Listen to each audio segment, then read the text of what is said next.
En el principio era el Logos, la gran explosión, el primordial Om. La teoría de la gran explosión dice que el universo físico surgió vertiginosamente de un punto singular inimaginablemente denso y caliente, llamado una singularidad, 1000 millones de veces más pequeño que la cabeza de un alfiler. No dice el por qué ni el cómo. Cuanto más misterioso es algo, más asumimos que lo comprendemos.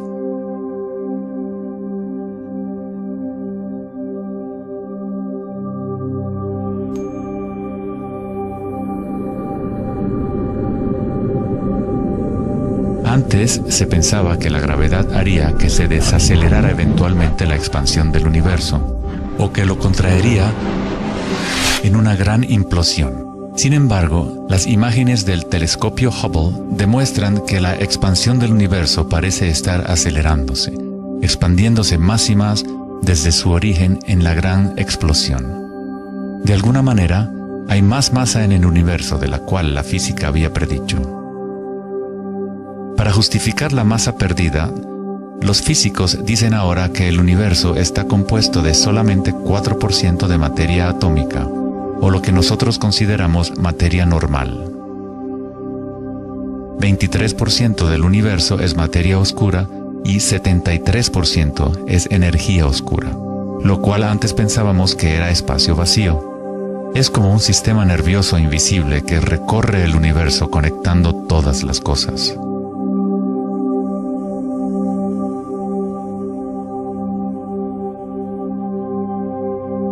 Los antiguos maestros védicos enseñaban Nada Brahma.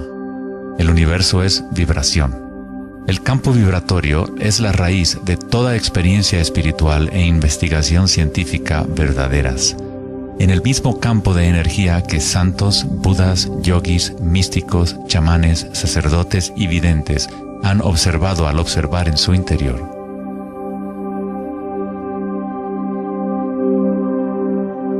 Se le ha denominado Akasha, el primordial Om, la red de joyas de Indra, la música de las esferas y miles de otros nombres a través de la historia.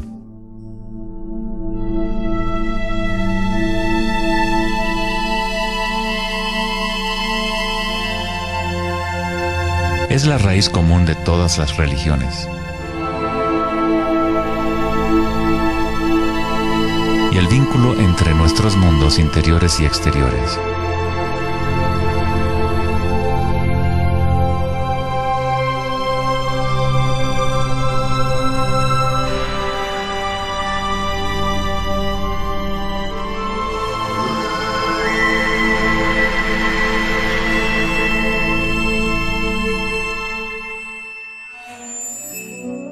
En el siglo III, el budismo Mahayana describió una cosmología no muy diferente a la física más avanzada de hoy en día. La red de joyas de Indra es una metáfora usada para describir una enseñanza védica mucho más antigua que ilustra la forma en que se teje la trama del universo. Indra, el rey de los dioses, dio a luz el sol y mueve los vientos y las aguas. Imagina una telaraña que se extiende en todas las dimensiones. Está formada por gotas de rocío y cada gota contiene el reflejo de todas las gotas de agua y en cada reflejo se advierte a la vez el reflejo de las gotas más minúsculas. Toda la telaraña continúa en esa misma representación, hasta el infinito.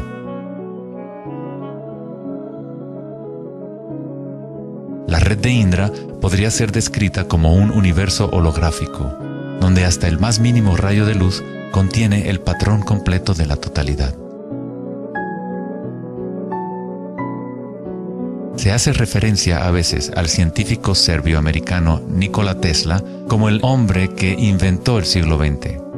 Tesla fue el responsable del descubrimiento de la electricidad de corriente alterna y muchos otros inventos que ahora son parte de la vida cotidiana.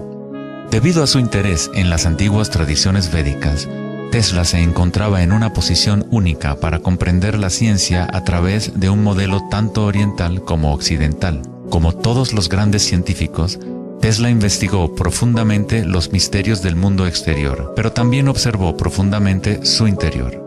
Al igual que los antiguos yogis, Tesla utilizó el término akasha para describir el sentido etéreo que se extiende a lo largo de todo. Tesla estudió con Swami Vivekananda, un yogi que trajo las enseñanzas antiguas de India al occidente. En las enseñanzas védicas, akasha es el espacio en sí, el espacio que los otros elementos llenan, que existe simultáneamente con la vibración. Son inseparables. Akasha es el yin del yang del prana.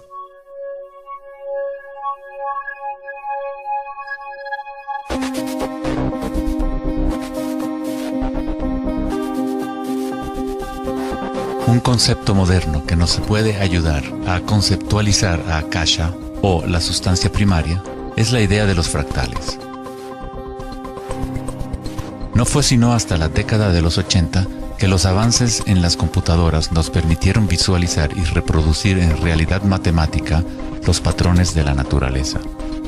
El término fractal fue acuñado en 1980 por el matemático Benoit Mandelbrot, que estudió ciertas ecuaciones matemáticas simples de cuando se repiten, producen una serie interminable de cambios en las formas matemáticas o geométricas dentro de un marco limitado. Son limitadas, pero al mismo tiempo infinitas. Un fractal es una forma geométrica aproximada que se puede dividir en partes, cada una de las cuales es aproximadamente del tamaño de una copia reducida del patrón completo, una propiedad llamada autosemejanza. Los fractales de Mandelbrot han sido llamados las huellas digitales de Dios.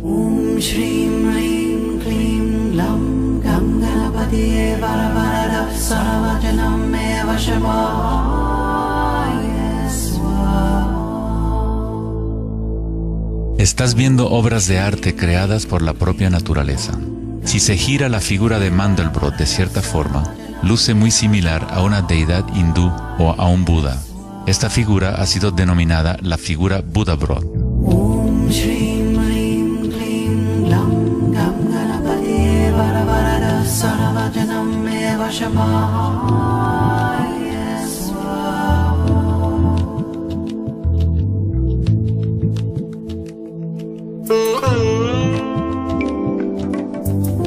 Si nos fijamos en algunas formas de arte y arquitectura antigua, veremos que los humanos hemos asociado la belleza y lo sagrado con patrones fractales desde hace ya mucho tiempo.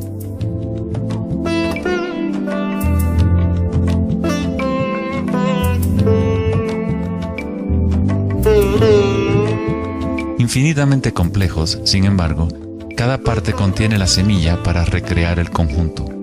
Los fractales han cambiado el punto de vista de los matemáticos respecto a la percepción y el funcionamiento del universo. Con cada nuevo nivel de aumento surgen diferencias del original.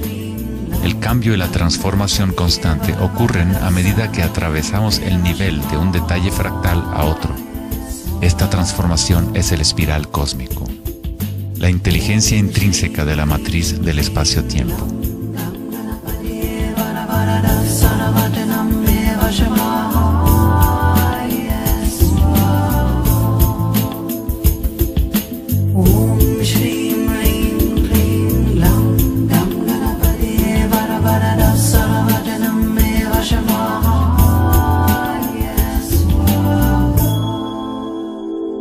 Los fractales son caóticos en su esencia, contienen ruido y orden. Cuando nuestras mentes reconocen o definen un patrón, nos enfocamos en él como si fuera una cosa. Tratamos de encontrar los patrones que consideramos bellos, pero a fin de sostenerlos en nuestras mentes, debemos apartar el resto del fractal.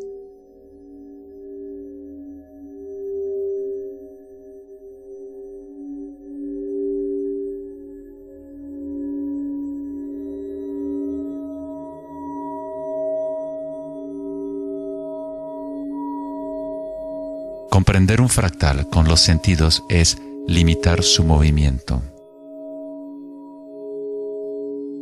Toda la energía del universo es neutral, atemporal y carece de dimensiones. Nuestra propia creatividad y la capacidad de reconocimiento de patrones es la relación entre el microcosmos y el macrocosmos. el mundo eterno de las ondas y el sólido mundo de las cosas. La observación es un acto de creación a través de las limitaciones inherentes del pensamiento. Estamos creando la ilusión de solidez de las cosas al etiquetarlas y nombrarlas. El filósofo Kierkegaard dijo: si me nombras, me niegas. Al darme un nombre, una etiqueta, niegas las otras posibilidades que yo podría ser. Encasillas a la partícula en ser una cosa, al nombrarla, al concretarla, pero al mismo tiempo la estás creando, la defines para que exista. La creatividad es nuestra naturaleza más elevada. Con la creación de las cosas viene el tiempo, lo cual crea la ilusión de solidez.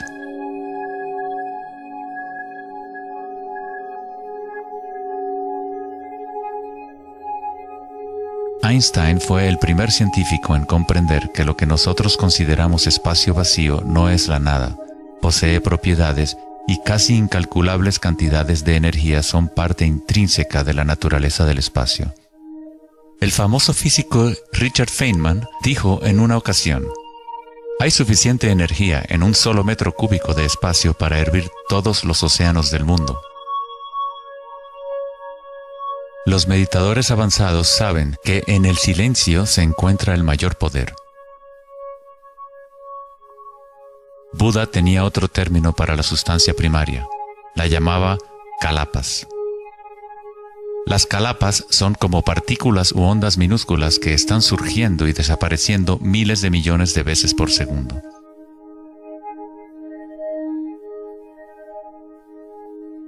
En ese sentido, la realidad es como una serie de cuadros en una cámara holográfica moviéndose rápidamente para crear la ilusión de continuidad. Cuando la conciencia se queda completamente inmóvil, se comprende la ilusión, pues es la conciencia misma la que genera la ilusión.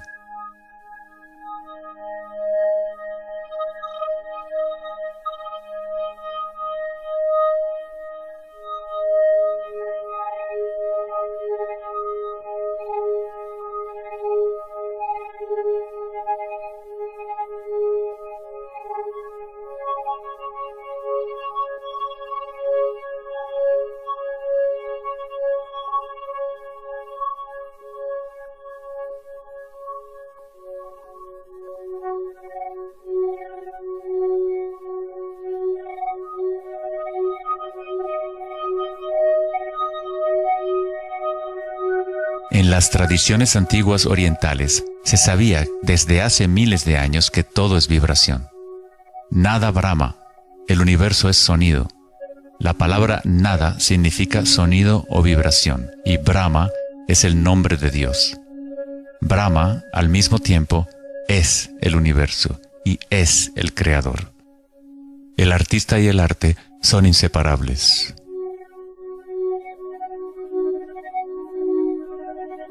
En los Upanishads, uno de los más antiguos registros de los seres humanos en la antigua India, se dice que Brahma, el creador, estaba sentado sobre una flor de loto, abrió los ojos y el mundo surgió.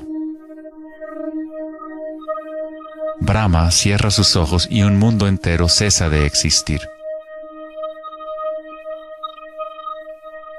Algunos místicos, yogis y sabios han sostenido que hay un campo a nivel de la raíz de la conciencia, el campo akáshico o los registros akáshicos, donde toda la información, todas las experiencias pasadas, presentes y futuras existen ahora y siempre. Es este campo o matriz de la que surgen todas las cosas. Desde las partículas subatómicas, las galaxias, las estrellas, los planetas y toda la vida.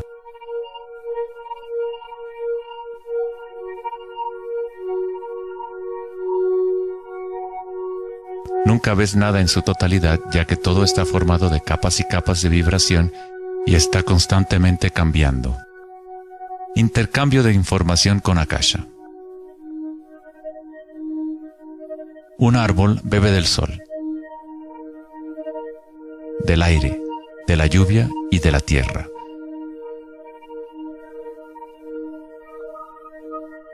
Un Un mundo de energía entra y sale de esta cosa llamada árbol. Cuando la mente pensante permanece en calma, observas la realidad tal como es. Todos los aspectos en conjunto, el árbol, el cielo y la tierra, la lluvia y las estrellas no están separadas. La vida y la muerte, el yo y el otro no están separados. Así como la montaña y el valle son inseparables. En las tradiciones indígenas de los Estados Unidos y en otras tradiciones indígenas, se dice que cada cosa tiene espíritu, lo cual es otra forma de decir, todo está conectado con la única fuente de vibración. Hay una conciencia, un campo, una fuerza que se mueve a través de todo. Este campo no está aconteciendo a tu alrededor, sino a través de ti y en calidad de tu esencia. Tú eres la U en la palabra universo. Eres los ojos con los cuales la creación se observa a sí misma. Cuando te despiertas de un sueño, te das cuenta que todo lo del sueño era parte de ti. Tú lo estabas creando. Es igual para lo que llamamos la vida real. Cada uno y cada cosa eres tú.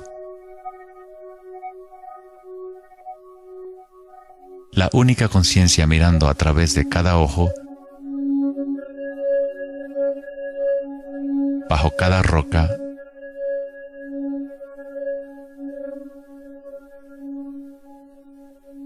dentro de cada partícula.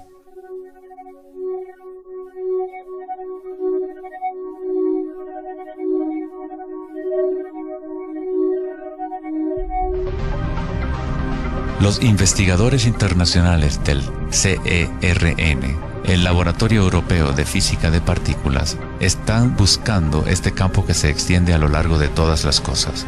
Pero en lugar de mirar hacia adentro, miran al mundo físico externo. Científicos del laboratorio CERN en Ginebra, Suiza, anunciaron que habían encontrado el bosón de Higgs, o la partícula de Dios. Los experimentos del bosón de Higgs demostraron científicamente que un campo de energía invisible llena el vacío del espacio. El gran colisionador de hadrones del CERN consiste en un anillo de 17 millas de circunferencia en la que dos haces de partículas corren en direcciones opuestas, convergiendo y estrellándose casi a la velocidad de la luz. Los científicos observan lo que surge de las violentas colisiones. El modelo estándar no puede explicar cómo las partículas obtienen su masa. Todo parece estar compuesto de vibraciones, pero no hay ninguna cosa que esté siendo vibrada. Es como si hubiera un bailarín invisible, una sombra, danzando oculta en el valle del universo. Los demás bailarines siempre han danzado alrededor de este bailarín oculto. Hemos observado la coreografía, pero hasta ahora no podíamos ver el bailarín.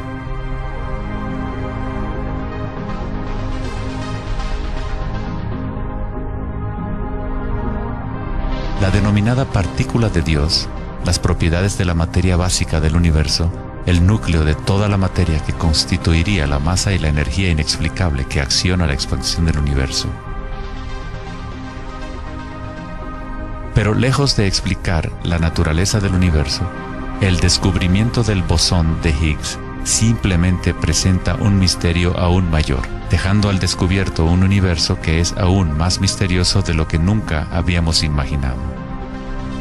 La ciencia se acerca al umbral entre la conciencia y la materia. El ojo con el cual observamos el campo primordial y el ojo con el cual el campo nos observa son uno y el mismo.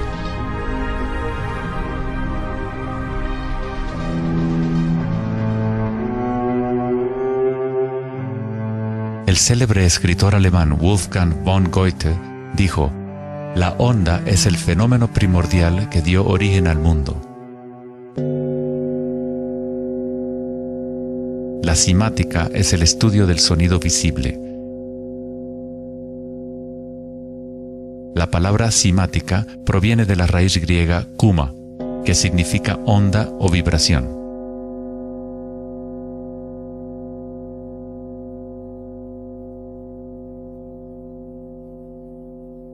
Uno de los primeros científicos occidentales que estudió con seriedad el fenómeno de las ondas fue Ernst Chladni, un músico y físico alemán que murió en el siglo XVIII. Chladni descubrió que cuando colocaba arena en placas de metal y luego hacía vibrar las placas con un arco de violín, la arena se organizaba en figuras con patrones.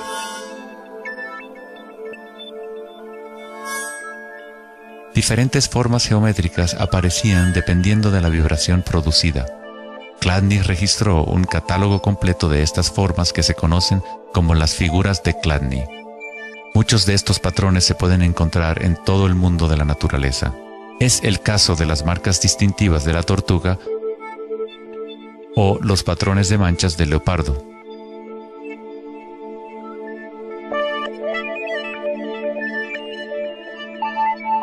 El estudio de los patrones Chladni o patrones ximáticos es uno de los métodos secretos con el que los fabricantes de alta calidad de guitarras, violines y otros instrumentos prueban la calidad del sonido que emiten.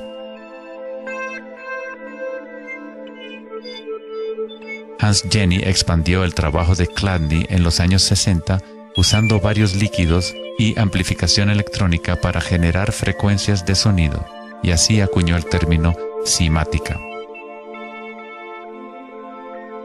Si se envían ondas sinusoidales simples a través de un recipiente con agua, se pueden ver los patrones en el agua. Dependiendo de la frecuencia de la onda, aparecerán diferentes patrones de ondas. Cuanto más elevada sea la frecuencia, más complejo será el patrón. Estas formas son repetibles, no aleatorias. Cuanto más observas, más empiezas a ver cómo la vibración organiza la materia en formas complejas que comenzaron en simples ondas repetitivas. Esta vibración de agua tiene un patrón similar a un girasol.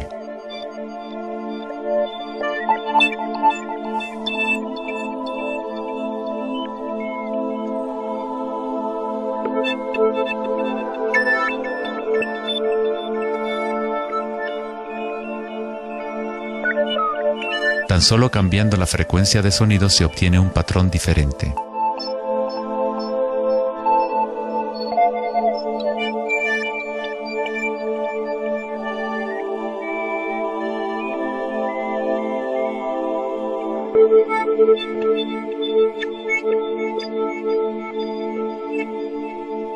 El agua es una sustancia muy misteriosa, es altamente impresionable.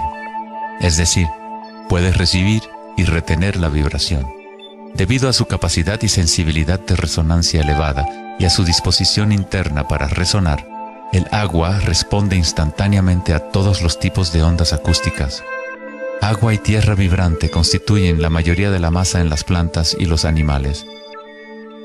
Es fácil observar cómo simples vibraciones en el agua pueden crear patrones reconocibles naturales, pero a medida que agregamos sólidos y aumentamos la amplitud, las cosas se ponen aún más interesantes. Al añadir almidón de maíz al agua, obtenemos fenómenos más complejos.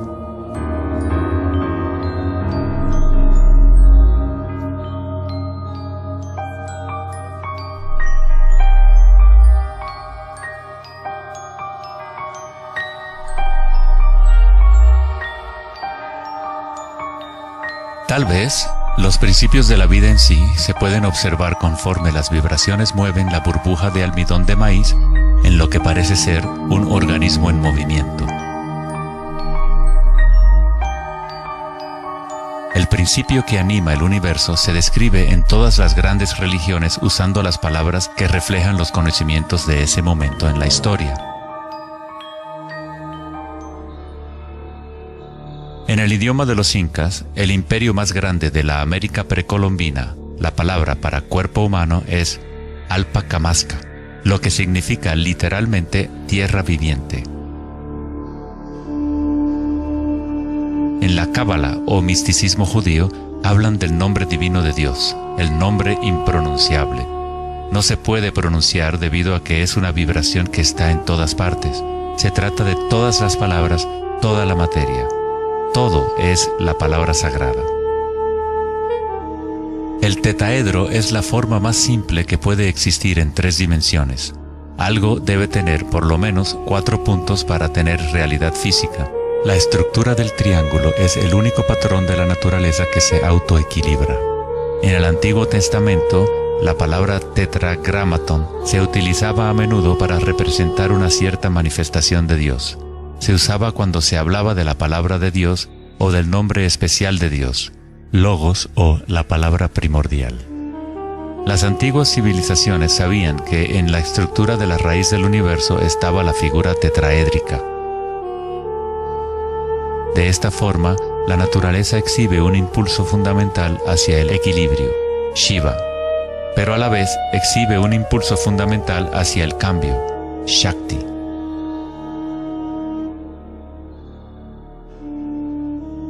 En la Biblia, el Evangelio de Juan dice comúnmente, en el principio era la palabra, pero en el texto original el término utilizado fue logos. El filósofo griego Heráclito, quien vivió alrededor de 500 años antes de Cristo, se refirió al logos como algo fundamentalmente incognoscible, el origen de toda repetición, patrón y forma. Los filósofos estoicos que siguieron las enseñanzas de Heráclito identifican el término con el principio inspirador divino que impregna el universo.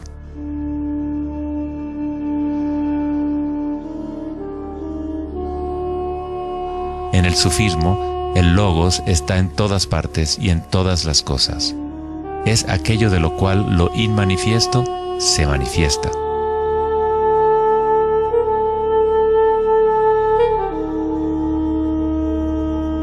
En la tradición hindú, Shiva Nataraja significa literalmente Señor de la danza. El cosmos entero danza al tambor de Shiva. Todo está imbuido o impregnado con la pulsación. El mundo puede seguir evolucionando y cambiando solo mientras Shiva siga danzando. De otra forma, colapsa de regreso a la nada. Mientras que Shiva representa nuestra conciencia de espectadores, Shakti es la sustancia o la materia del mundo. Mientras que Shiva yace en meditación, Shakti trata de incitarlo a la danza. Como el yin y el yang, el bailarín y el baile existen como uno.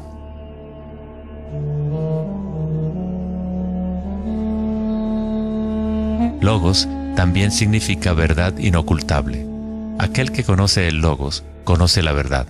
Existen muchas capas de encubrimiento en el mundo humano como consecuencia de los múltiples giros de Akasha hasta convertirse en estructuras complejas que ocultan la fuente de sí misma. Como un juego divino de las escondidas, nos hemos ocultado desde hace miles de años y eventualmente nos hemos olvidado por completo del juego. De alguna forma, nos olvidamos que había algo que encontrar. En el budismo se enseña a través de la meditación a percibir directamente el logos, el campo del cambio o impermanencia en nuestro interior. Cuando observas tu mundo interior, observas las sensaciones y energías más sutiles conforme la mente se concentra y se enfoca. A través de la comprensión directa de anicca o impermanencia a nivel de la raíz de la sensación, uno se libera del apego a las formas externas transitorias.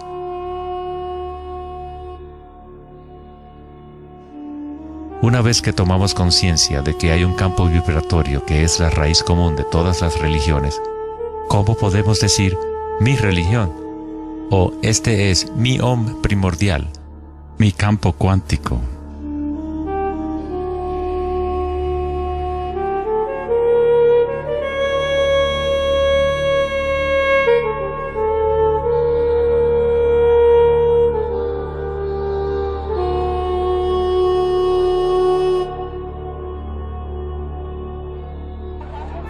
La verdadera crisis en nuestro mundo no es de carácter social, político o económico. Nuestra crisis es una crisis de conciencia, la incapacidad de experimentar directamente nuestra verdadera naturaleza. La incapacidad de reconocer esto en todo el mundo y en todas las cosas.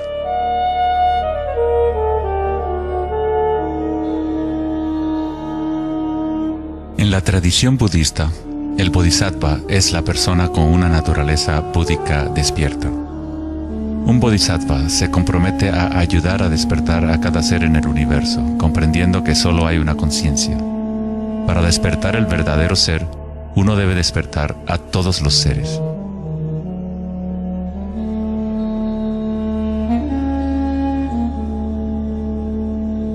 Existen innumerables seres conscientes en el universo a quienes me comprometo a ayudar a despertar. Mis imperfecciones son inagotables. Prometo vencerlas todas. El Dharma es inescrutable. Me comprometo a conocerlo. El camino a despertar es inalcanzable. Me comprometo a alcanzarlo.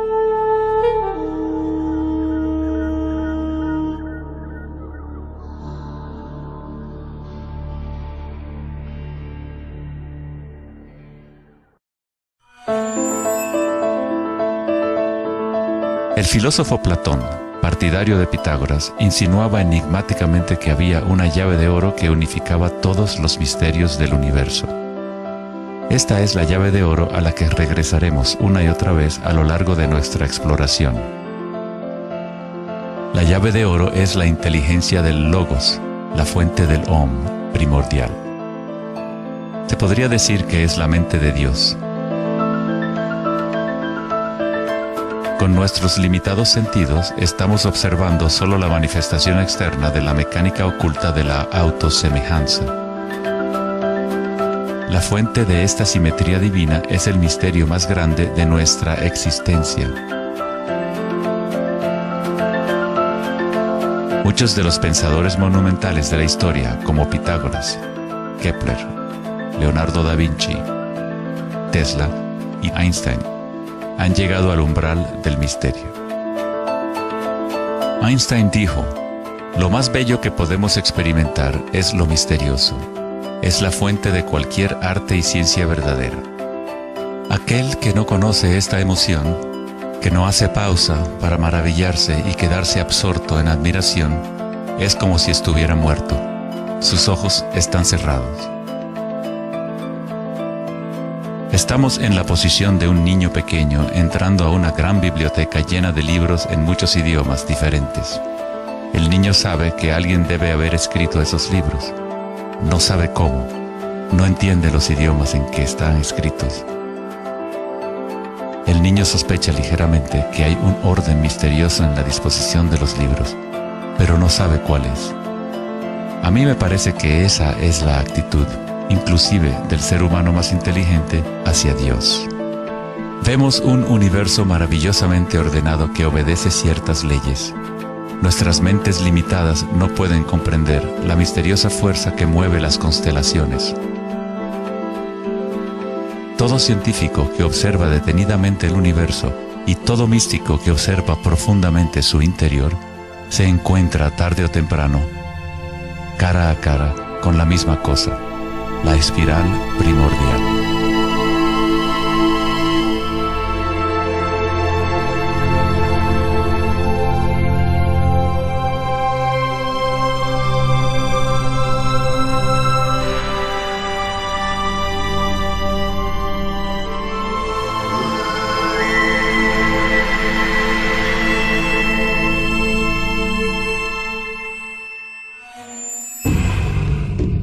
Mil años antes de la creación del antiguo observatorio de Stonehenge, la espiral era un símbolo predominante en la Tierra.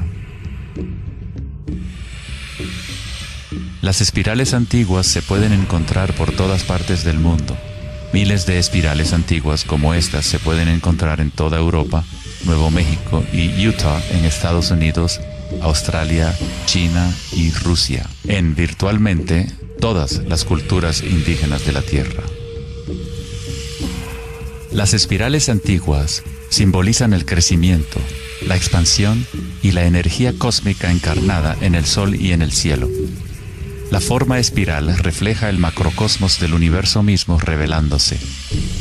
En las tradiciones indígenas, la espiral es la fuente energética, la madre primordial. Las espirales neolíticas de Newgrange, Irlanda, se remontan a 5000 años.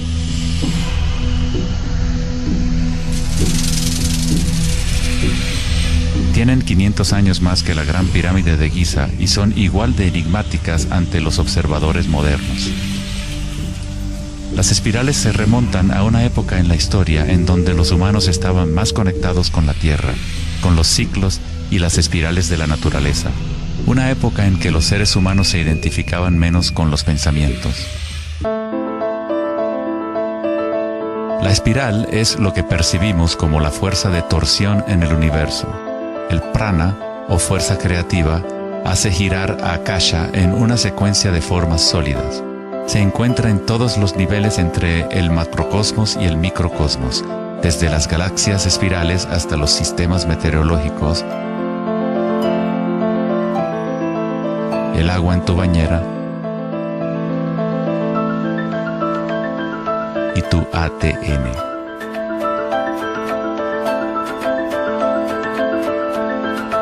En la experiencia directa de tu propia energía, la espiral primordial no es una idea, sino más bien lo que hace posible toda condición e idea.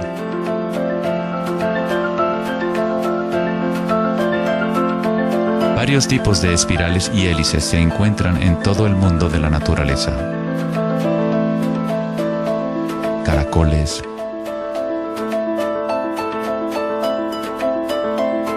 corales marinos,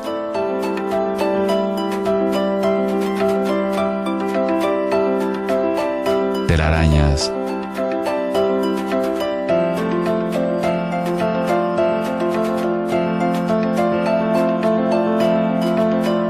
fósiles.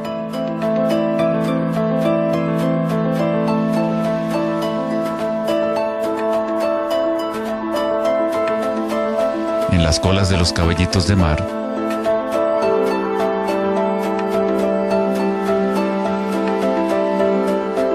y en las conchas. Muchas espirales en la naturaleza se pueden observar como espirales logarítmicas o espirales en crecimiento. A medida que avanzas desde el centro de la espiral, las secciones son exponencialmente más grandes. Al igual que la red de joyas de Indra, las espirales logarítmicas son autosemejantes u holográficas, de manera que las características de cada parte reflejan el conjunto. Hace 2400 años, en la antigua Grecia, Platón consideraba la proporción geométrica continua como el vínculo cósmico más profundo. La sección áurea, o número áureo, o proporción divina, era el secreto más grande de la naturaleza. La sección áurea puede expresarse como la relación de A más B a A es igual a la relación de A a B. Para Platón, el alma del mundo se vincula en una sola resonancia armónica. El mismo patrón pentagonal que existe en una estrella de mar o en una rebanada de quimbombo se puede observar en la trayectoria del planeta Venus trazada en el cielo nocturno durante un periodo de 8 años.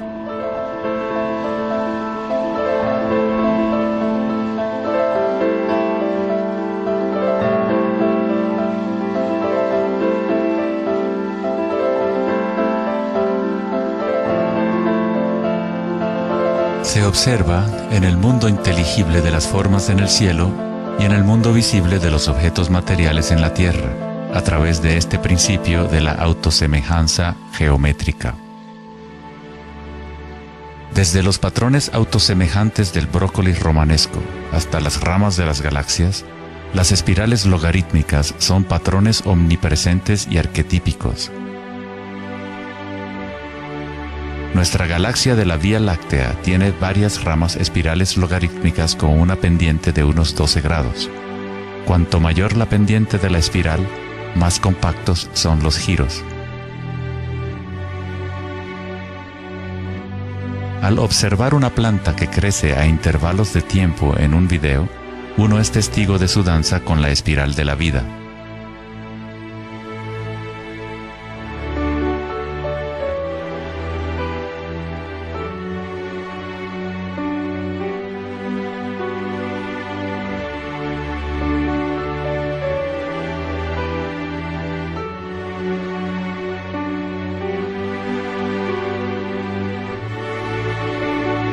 Una espiral dorada es una espiral logarítmica que crece hacia afuera, siguiendo el factor de la sección áurea. La sección áurea es una relación matemática especial que aparece una y otra vez en la naturaleza. El patrón que se observa a continuación se denomina la serie de Fibonacci o la secuencia de Fibonacci. La serie de Fibonacci se desarrolla de tal manera que cada número es la suma de los dos números anteriores. El matemático y astrónomo alemán Kepler descubrió que patrones autosemejantes de espirales son observables de la manera en la cual las hojas están dispuestas en los tallos de las plantas, o en el orden de los pétalos y los capullos de las flores. Leonardo da Vinci observó que el espacio en las hojas tenía a menudo forma de patrones espirales. Estos patrones se llaman filotaxis o patrones de disposición de las hojas.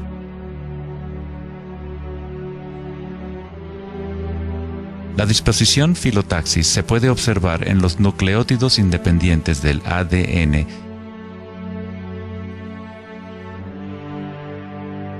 y en todo, desde los árboles genealógicos de conejos reproductores hasta en las piñas del pino, de los cactus a los copos de nieve, y en organismos simples como las diatomeas.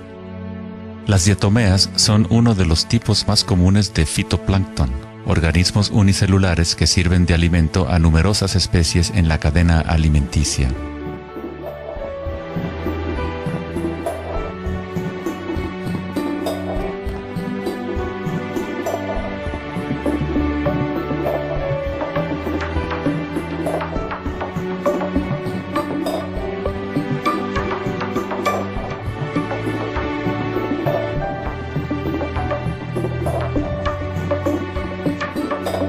¿Cuánta matemática debes saber para ser un girasol o una abeja? La naturaleza no consulta al departamento de física para producir un brócoli. La estructura en la naturaleza ocurre automáticamente. Los científicos en el campo de la nanotecnología utilizan el término autoensamblaje para describir la forma en la cual se forman los complejos, como en la fase inicial de la formación hexagonal de ADN. En la ingeniería de la nanotecnología, los nanotubos de carbono se componen de una disposición similar de materiales. La naturaleza hace este tipo de geometría una y otra vez sin esfuerzo, automáticamente, sin una calculadora. La naturaleza es precisa y extremadamente eficiente. Según el famoso arquitecto y autor Buckminster Fuller, estos patrones son una función del espacio-tiempo. El ADN y el panal de abejas tienen esa forma por la misma razón que una burbuja es redonda. Es la forma más eficiente que requiere la menor cantidad de energía. El espacio en sí tiene una forma y permite solo ciertas configuraciones de la materia, siempre volviendo a lo más eficiente. Estos patrones son la forma más fuerte y eficiente de construir estructuras arquitectónicas como las cúpulas geodésicas.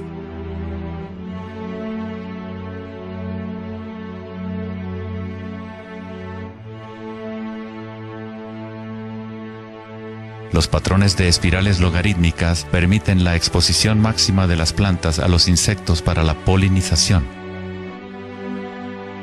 La máxima exposición a la luz solar y la lluvia que les permite llevar el agua de manera eficiente y en espiral hacia sus raíces. Las aves rapaces utilizan el patrón de espiral logarítmica para acechar a su próxima presa.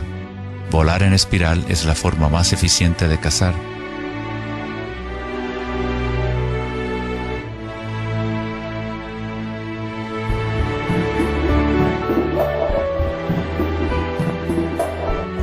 Nuestra capacidad de observar el akasha danzando la espiral de la vida hacia una forma material se relaciona con la habilidad de percibir la belleza y la simetría en la naturaleza. El poeta William Blake dijo: "El universo vegetativo se abre como una flor desde el centro de la tierra en donde mora la eternidad. Se expande desde las estrellas hasta el caparazón mundano y ahí se encuentra con la eternidad de nuevo, tanto desde dentro como desde fuera".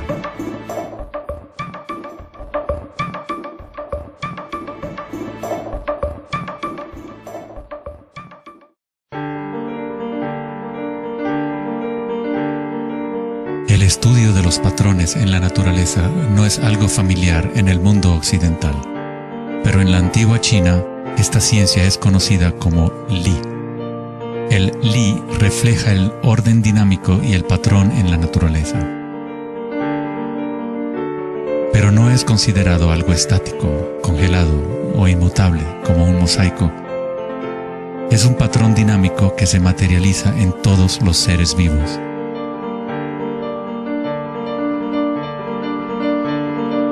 Las arterias de las hojas, las marcas de las tortugas y los patrones de vetas en las rocas son todas expresiones del lenguaje secreto de la naturaleza y del arte. El laberinto es uno de los muchos patrones de Li. Se encuentran en las estructuras de los corales, en hongos como el morel,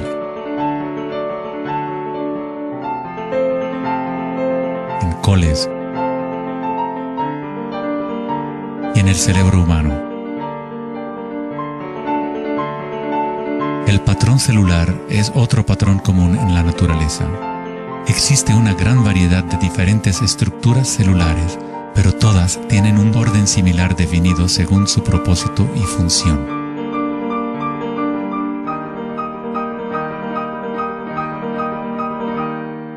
Es fácil quedarse fascinado ante el juego constante de formas, pero lo más interesante es que ciertas formas arquetípicas parecen estar entretejidas en la trama de la naturaleza.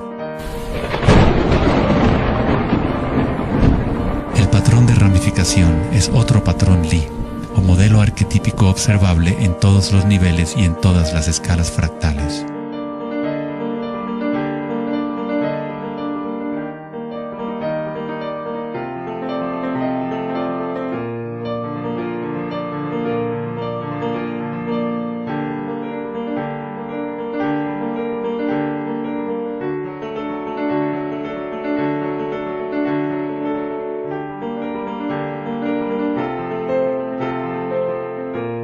Tomemos, por ejemplo, esta imagen increíble de una simulación de computadora conocida como la simulación del milenio, que muestra la distribución de la materia oscura en el universo local.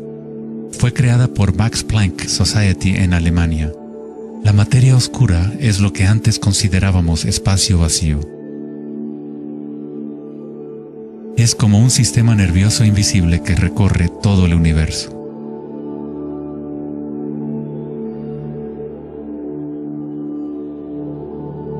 El universo es literalmente como un cerebro gigante.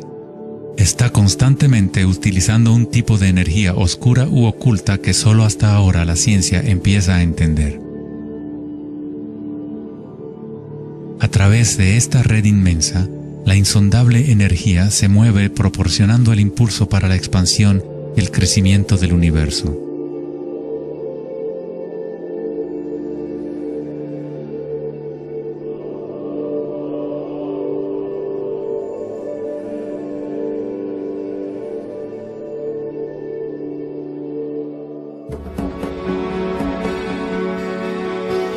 La naturaleza crea patrones de ramificación automáticamente cuando creamos las condiciones adecuadas. La naturaleza es una máquina generadora de arte o un motor creador de belleza. Aquí, la electricidad se utiliza para hacer crecer las ramas de cristal plata. El metraje es en intervalos de tiempo a medida que crecen durante varias horas. Los cristales se forman sobre el cátodo de aluminio cuando los iones se depositan por electrólisis a partir de una solución de nitrato de plata. La formación es autoorganizadora. Estás viendo arte generado por la propia naturaleza. Johann Wolfgang von Goethe dijo: "La belleza es una manifestación de las leyes secretas de la naturaleza, que de otra manera estarían ocultas para nosotros por siempre". En este sentido, todo en la naturaleza está vivo, organizándose a sí mismo. Cuando se usa alto voltaje en la ramificación fractal, esto se vuelve todavía más obvio. Está sucediendo en tiempo real.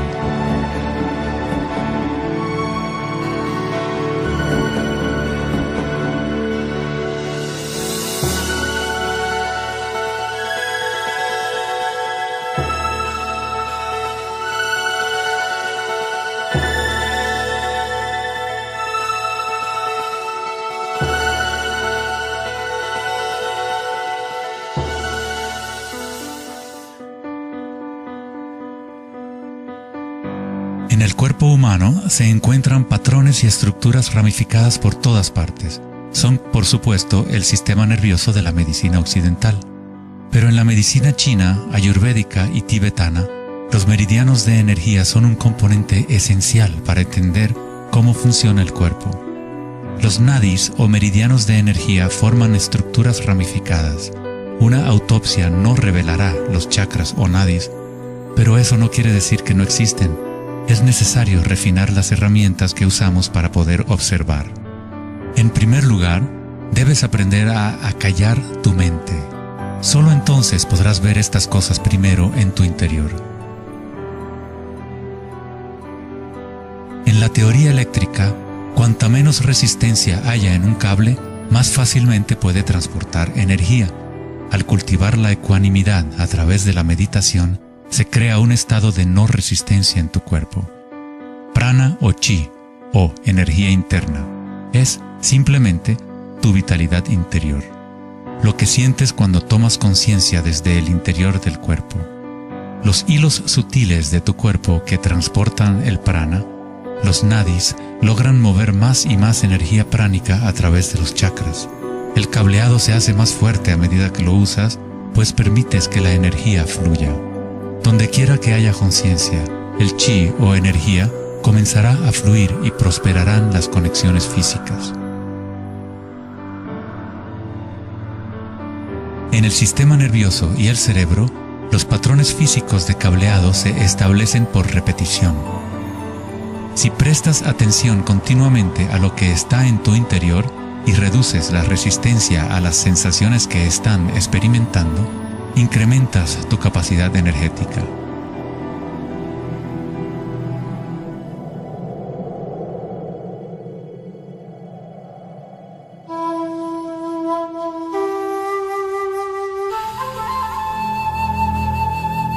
En el taoísmo, el símbolo del yin y el yang representa la interpenetración de las fuerzas en espiral de la naturaleza.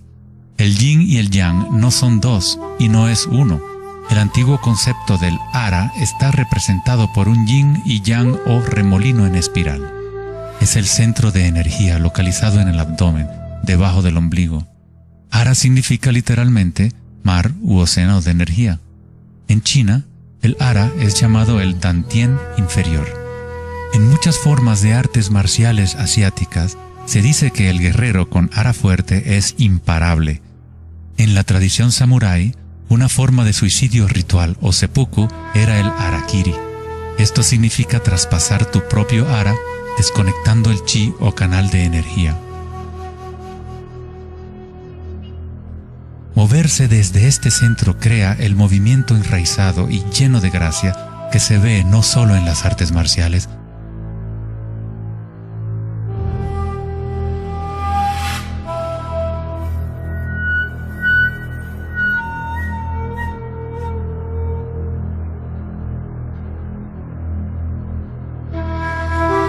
sino en grandes golfistas,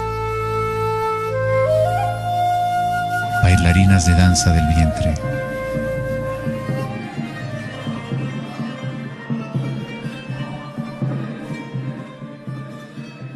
y derviches giradores sufíes. La esencia del ara es la cultura de la conciencia disciplinada, enfocada en un solo punto, la quietud del ojo del huracán.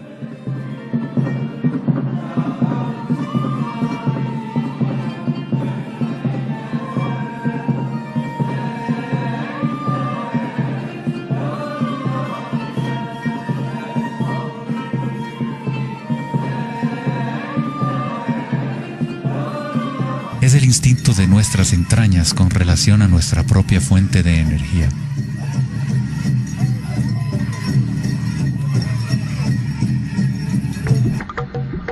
Una persona con buena ara está conectada con la tierra y con la sabiduría intuitiva que conecta a todos los seres.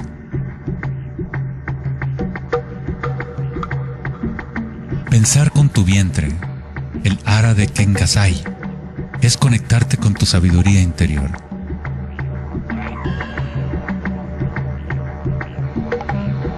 Los antiguos aborígenes australianos se concentraban en la misma zona justo debajo del ombligo. donde el cordón de la gran serpiente arcoíris yacía enroscada. Una vez más, una representación de energía evolutiva en la humanidad. No es casualidad que es en el ara donde comienza la nueva vida.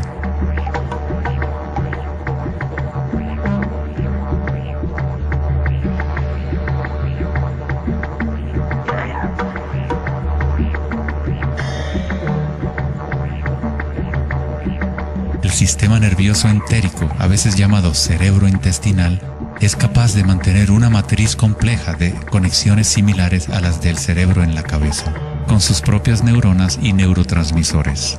Puede actuar de forma autónoma, es decir, con su propia inteligencia.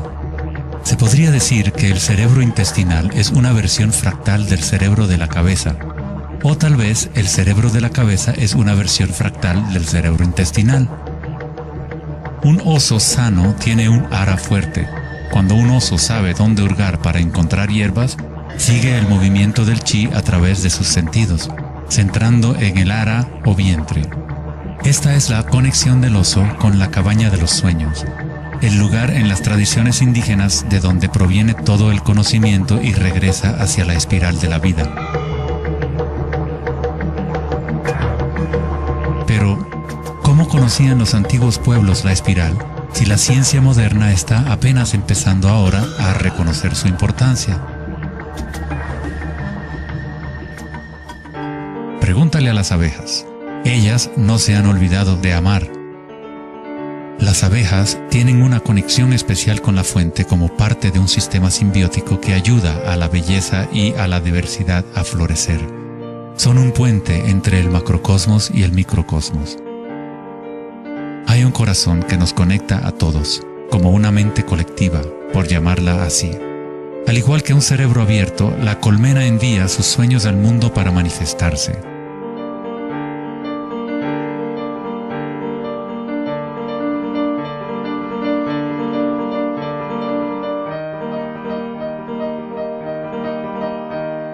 En la naturaleza, muchas criaturas saben cómo actuar en el unísono para moverse con un solo espíritu, en una sola dirección.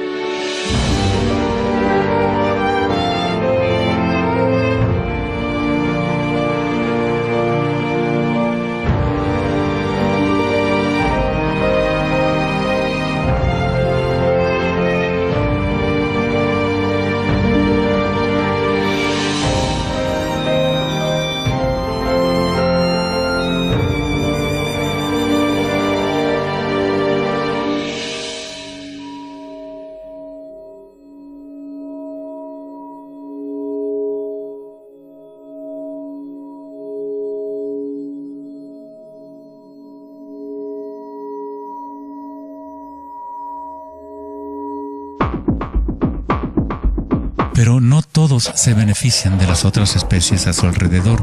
Por ejemplo, la cigarra devora todo en su camino. Una cigarra no tiene ninguna otra opción que actuar como cigarra. Nunca va a producir miel ni a polinizar plantas como una abeja. El comportamiento de una cigarra es rígido, pero un ser humano es único en el sentido de que podemos actuar como una abeja o como una cigarra. Tenemos la libertad de cambiar y manipular los patrones de la forma en que interactuamos con el mundo. Podemos existir en simbiosis o como parásitos.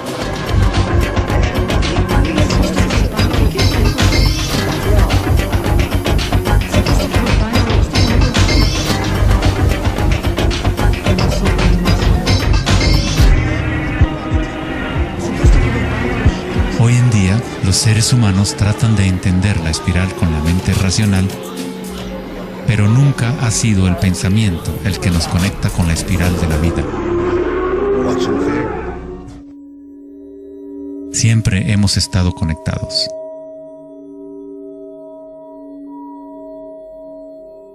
El pensamiento ha sido lo que nos ha mantenido en la ilusión de la separación dentro de nuestras propias identidades. El pensamiento es la creación de la separación, la experiencia de limitación. Cuanto más nos alineamos con el pensamiento, más nos alejamos de la fuente. Las culturas antiguas menos orientadas al pensamiento se alineaban con la espiral de una manera más directa y personal de lo que nosotros hacemos hoy en día. En la antigua India, el Kundalini es una representación de la propia energía interior que se mueve a lo largo de la columna vertebral en un patrón en forma de serpiente o hélice. En las antiguas tradiciones yogis de la India, los mundos interiores de las personas de la época se comparaban con las culturas que se centraban en el ara. Equilibrar el poder de la espiral con la quietud propia de la observación de tu conciencia es alinearte con tu pleno potencial evolutivo, para florecer como el ser original y multifacético que fuiste concebido. Ida, el femenino o canal lunar, está conectado al cerebro derecho y Pingala, el canal masculino o solar, está conectado al cerebro izquierdo. Cuando estos dos canales están en equilibrio, la energía fluye hasta un tercer canal, Sushumna, en el centro de la columna vertebral, energizando los chakras y desbloqueando nuestro pleno potencial evolutivo. La palabra chakra es una antigua palabra sánscrita que significa rueda de energía. El Kundalini es nada menos que la espiral primordial que, como una danza, hace emerger tu vida humana a la existencia. Es un orden diferente de energía al que normalmente conocemos, como un puente de materia bruta para las energías más sutiles. Tú eres ese puente. El Kundalini no es una energía que pueda ser forzada a través de la voluntad, el esfuerzo ni la fricción. Es similar a cultivar una flor. Todo lo que podemos hacer como buenos jardineros es preparar la tierra y las condiciones adecuadas y luego dejar que la naturaleza siga su curso. Si obligas a una flor a florecer prematuramente, la destruyes. La flor crece con su propia inteligencia, con su propia guía de organización. La mentalidad egoica que se obsesiona con el mundo exterior es lo que te impide experimentar tu verdadera naturaleza vibratoria. Cuando la conciencia se vuelca hacia el interior, se asemeja a los rayos del sol y comienza a florecer el loto interior.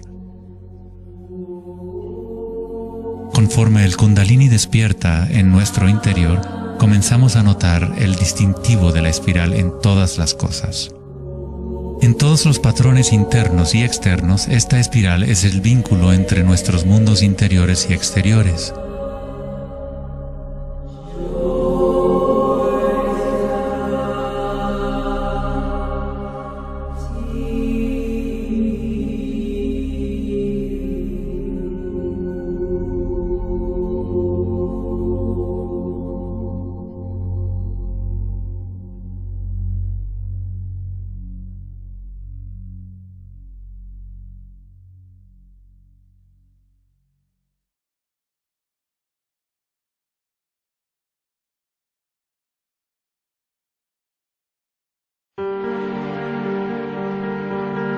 Antes de los albores de la civilización occidental y del lenguaje escrito, la ciencia y la espiritualidad no eran dos cosas separadas. En las enseñanzas de las grandes tradiciones antiguas, la búsqueda externa de conocimiento y certeza era compensada por un sentimiento interior de impermanencia y comprensión intuitiva de la espiral del cambio. A medida que el pensamiento científico se hizo más predominante y la información se fue multiplicando, comenzó la fragmentación en nuestros sistemas de conocimiento. El incremento de la especialización significaba que menos personas eran capaces de ver el panorama general, de sentir e intuir la estética del sistema en su conjunto. Nadie se preguntaba, ¿será que todo este razonamiento es bueno para nosotros? La sabiduría antigua está aquí entre nosotros, oculta a plena vista. Pero estamos demasiado preocupados con nuestros pensamientos como para reconocerla. Esta sabiduría olvidada es la manera de restablecer el equilibrio entre lo interno y lo externo, el yin y el yang, entre la espiral del cambio y la quietud de nuestro centro.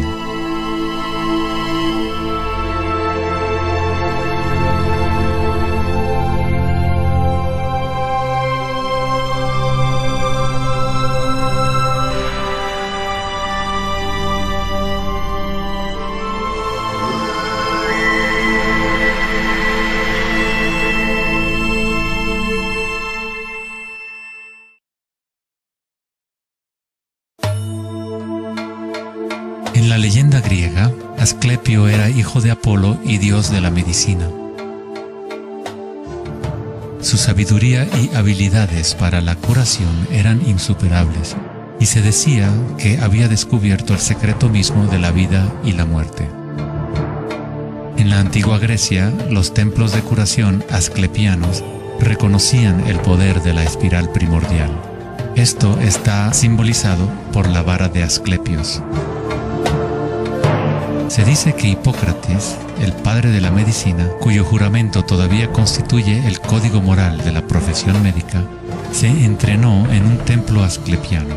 Hasta el día de hoy, este símbolo de nuestra energía evolutiva se mantiene como el logotipo de la Asociación Médica Americana y otras organizaciones médicas en todo el mundo. En la iconografía egipcia, la serpiente y el pájaro representan la dualidad o polaridad de la naturaleza humana.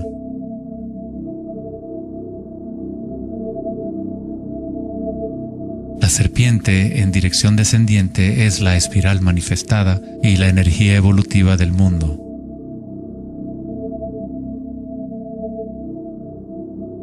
El pájaro es la dirección ascendiente, la corriente dirigida hacia el sol o la concientización unívoca del despertar, el vacío de Akasha.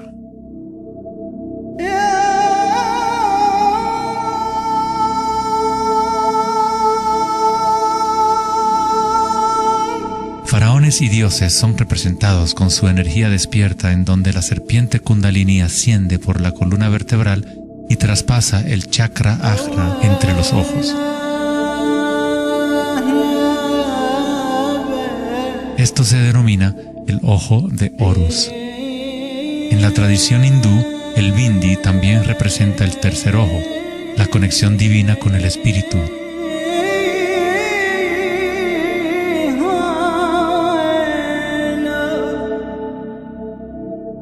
La máscara de Tutankamón es un ejemplo clásico que muestra temas de serpientes y aves.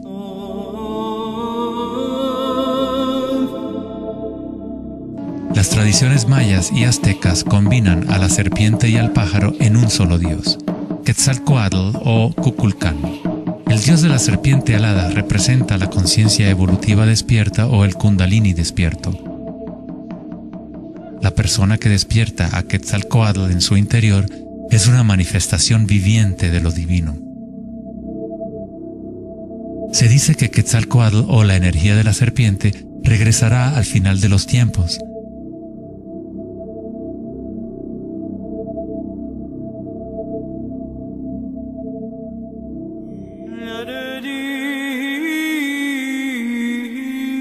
Los símbolos de la serpiente y las aves se pueden también encontrar en el cristianismo.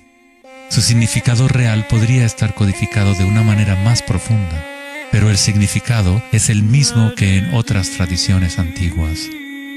En el cristianismo, el pájaro o paloma que se ve a menudo sobre la cabeza de Cristo representa al Espíritu Santo o Kundalini Shakti a medida que asciende al sexto chakra y más allá.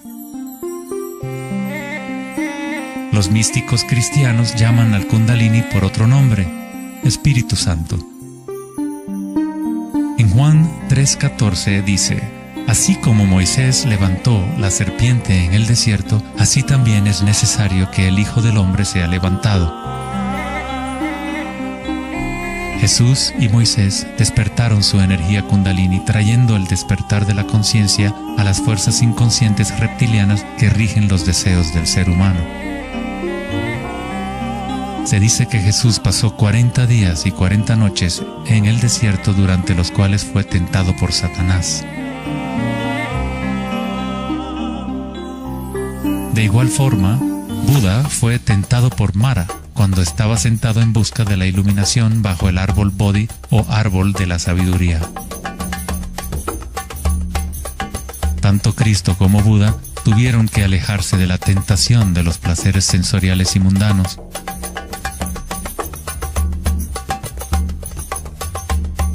En ambas historias, el demonio es la personificación de los propios apegos.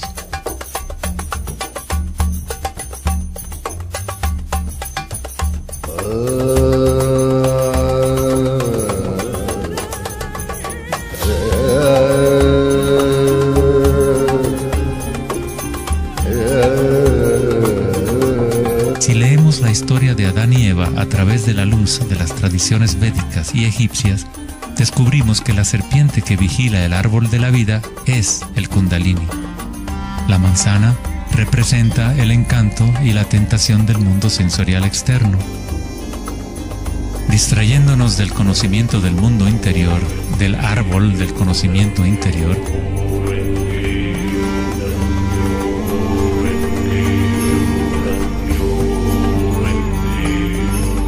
el árbol es simplemente la red de nadis o meridianos de energía dentro de nosotros mismos, que forma literalmente estructuras ramificadas por todo el cuerpo. En nuestra búsqueda egoica de gratificación externa, nos hemos separado del conocimiento del mundo interior, de nuestra conexión a Akasha y a la fuente de la sabiduría.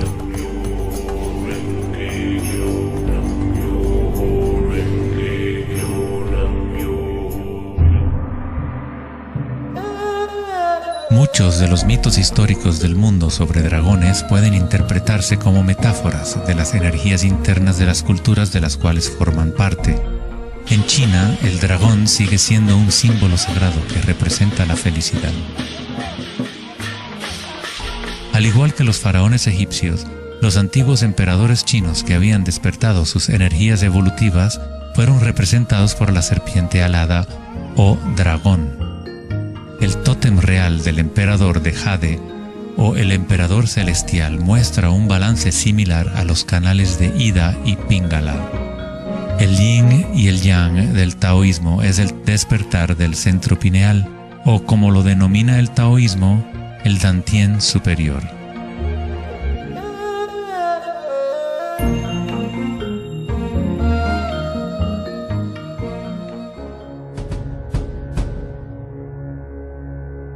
La naturaleza está llena de distintas formas de detectar y asimilar la luz.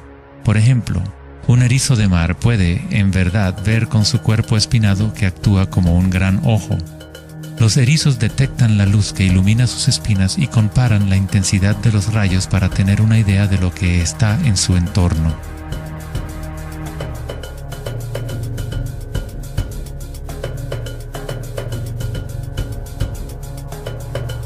Las iguanas verdes y otros reptiles tienen un ojo parietal o glándula pineal en la parte superior de la cabeza que utilizan para detectar depredadores desde arriba.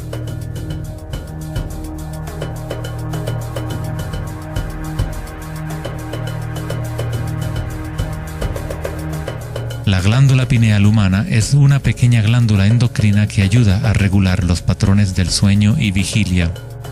A pesar de que está oculta profundamente en la cabeza, la glándula pineal es sensible a la luz. El filósofo Descartes reconoció que el área de la glándula pineal o tercer ojo era la interfase entre la conciencia y la materia. Casi todo es simétrico en el cuerpo humano. 2 ojos, 2 oídos, 2 fosas nasales. Incluso el cerebro tiene 2 hemisferios. Pero hay un área en el cerebro que no se duplica. Es el área de la glándula pineal y el centro energético que lo rodea. En un nivel físico, ahí se forman naturalmente moléculas únicas como el DMT. El DMT también se forma naturalmente en el momento del nacimiento y en el momento de la muerte, actuando literalmente como un puente único entre el mundo de los vivos y de los muertos. El DMT se produce de forma natural en los estados de meditación profunda o samadhi o a través de medios enteógenos. Por ejemplo, la ayahuasca es usada en tradiciones chamánicas de América del Sur para eliminar el velo entre los mundos internos y externos. La palabra pineal en sí tiene la misma raíz que la piña del pino, pues la glándula pineal representa un patrón espiral de filotaxis similar. Este modelo, que también conocido como flor del patrón de vida, es común en obras de arte antiguas que representan seres iluminados o despiertos. Cuando la imagen de la piña del pino se observa en formas de artes sacras, representa el despertar del tercer ojo, la conciencia unívoca que dirige el flujo de energía evolutiva. La piña del pino representa el florecimiento de los chakras superiores que se activan mientras Sushumna se eleva hasta el chakra Ajna y más allá. En la mitología griega, los seguidores de Dionisio llevaban una panícula o báculo gigante, envuelto en hojas enredadera en espiral y una piña de pino en el extremo superior. Una vez más, representa la energía de Dionisio o Kundalini Shakti, mientras asciende por la columna vertebral al cuerpo pineal del sexto chakra.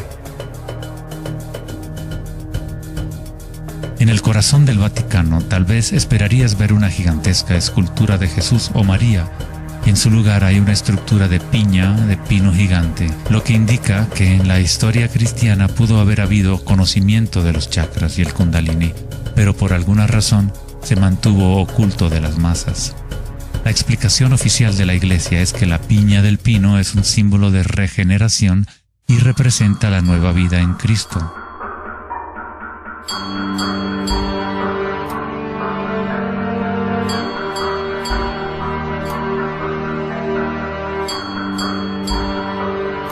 El filósofo y místico del siglo XIII, Meister Eckhart, dijo: "El ojo con el que veo a Dios y el ojo con el que Dios me ve es el mismo". En la Biblia del Rey Jacobo, Jesús dijo: "La luz del cuerpo es el ojo, y si por lo tanto tienes un solo ojo, tu cuerpo entero se llenará de luz".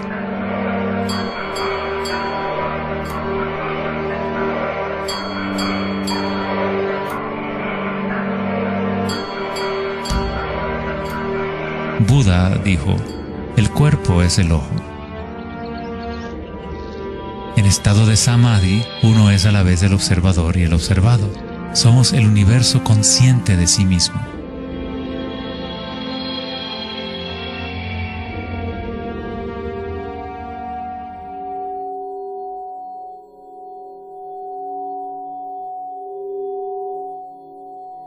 Cuando el Kundalini se activa, estimula el sexto chakra y el centro pineal, y esta zona empieza a recuperar algunas de sus funciones evolutivas.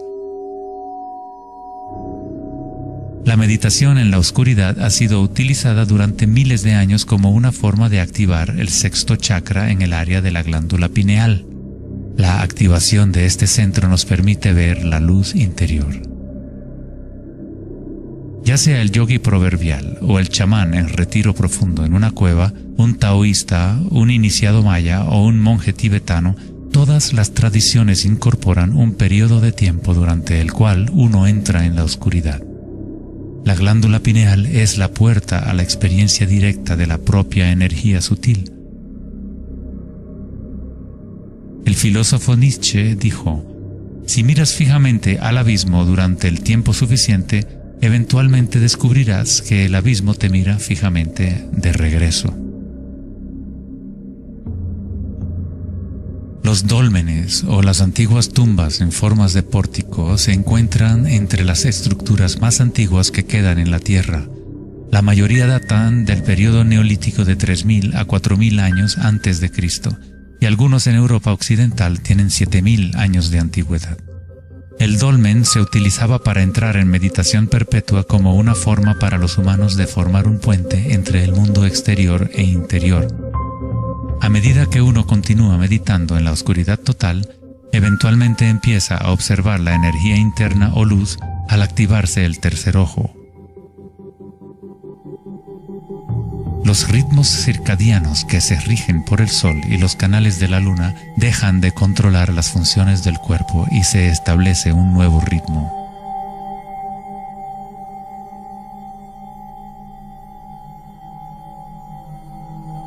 El séptimo chakra ha sido representado por el símbolo Om desde hace miles de años, un símbolo construido por signos sánscritos que representan los elementos. Cuando el Kundalini se eleva más allá del sexto chakra, se empieza a crear un halo de energía. Los halos aparecen constantemente en las pinturas religiosas de diferentes tradiciones en todas partes del mundo.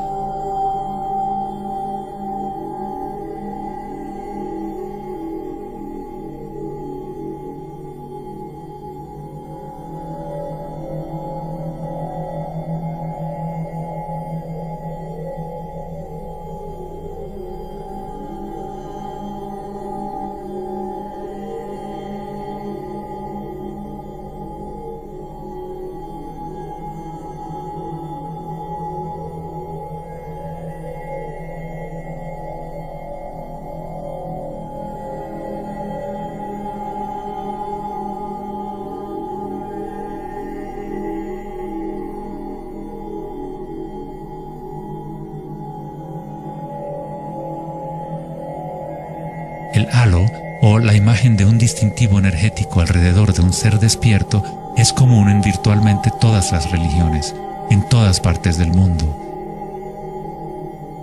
El proceso evolutivo de despertar los chakras no es propiedad de un grupo o de una religión, es el derecho inalienable de todo ser humano en el planeta.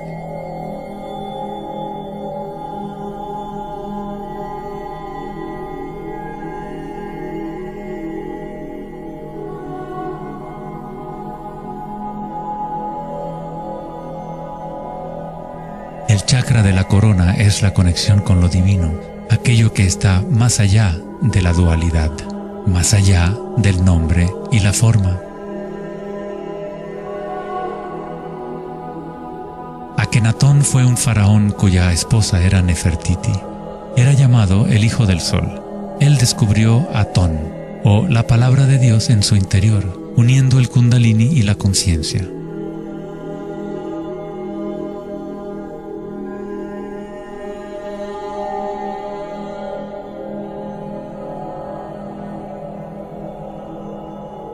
En la iconografía egipcia, una vez más, la conciencia despierta está representada por el disco solar que vemos sobre las cabezas de dioses o seres despiertos.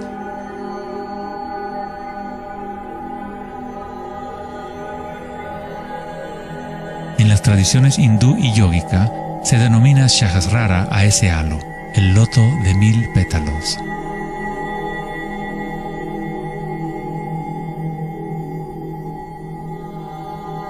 El Buda está asociado con el símbolo de la flor de loto. El patrón de filotaxis es el mismo modelo que se puede encontrar en una flor de loto. Es la flor del patrón de la vida, la semilla de la vida. Es el patrón fundamental en el cual todas las formas encajan. Es la forma absoluta del espacio mismo o una cualidad inherente a Akasha.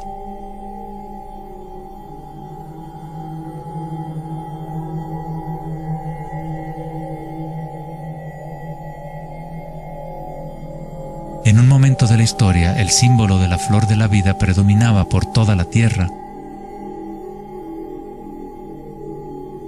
La flor de la vida se encuentra custodiada por leones en lugares más sagrados de China y otras partes de Asia.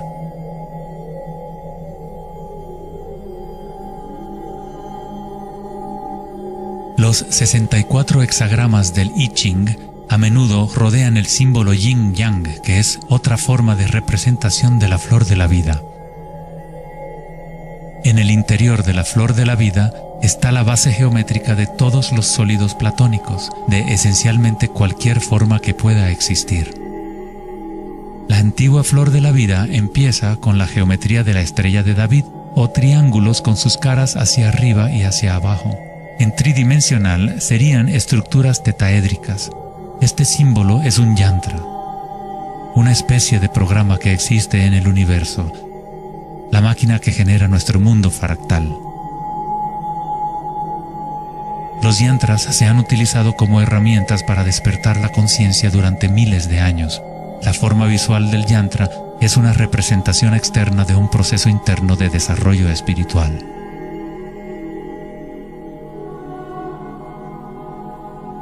Es la música oculta del universo hecha visible, compuesto por la intersección de formas geométricas y patrones de interferencia.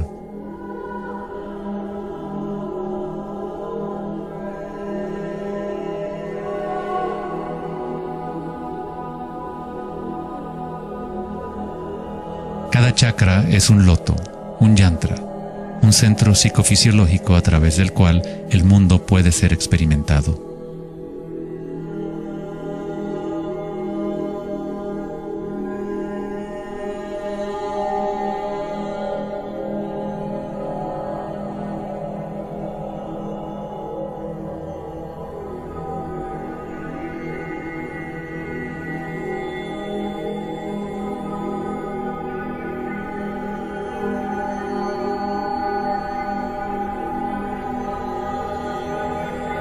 Un yantra tradicional, tal como se puede encontrar en la tradición tibetana, posee valiosas capas de significado, a veces incorporando una cosmología y visión del mundo por completo. El yantra es un patrón en constante evolución que trabaja a través del poder de la repetición o iteración de un ciclo. El poder del yantra está casi perdido en el mundo de hoy, ya que buscamos significado solo en la forma externa y no lo conectamos a nuestras energías internas a través de la intención.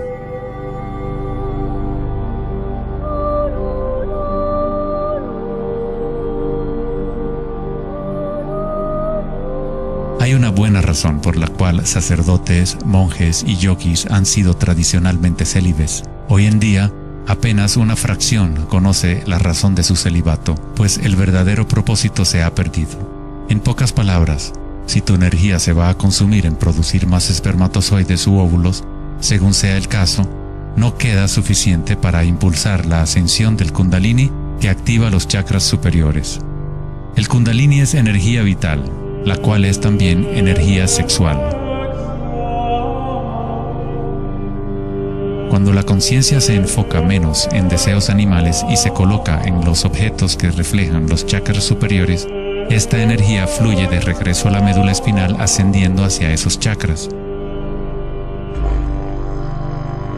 Muchas de las prácticas tántricas enseñan a dominar la energía sexual con el fin de poder utilizarla para una mayor evolución espiritual.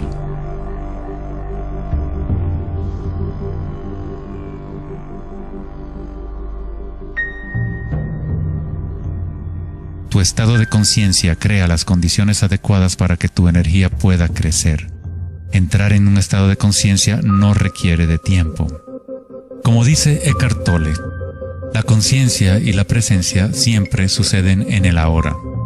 Si estás tratando de hacer que algo suceda, entonces estás creando resistencia hacia lo que es. Es la eliminación de toda resistencia lo que permite que la energía evolutiva se desarrolle. En la tradición yógica antigua, las posturas de yoga se han utilizado para preparar el cuerpo para la meditación.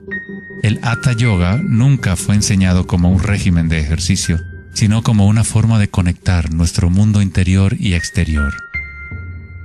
La palabra sánscrita Hatha proviene de las raíces Sol A y Luna Ta.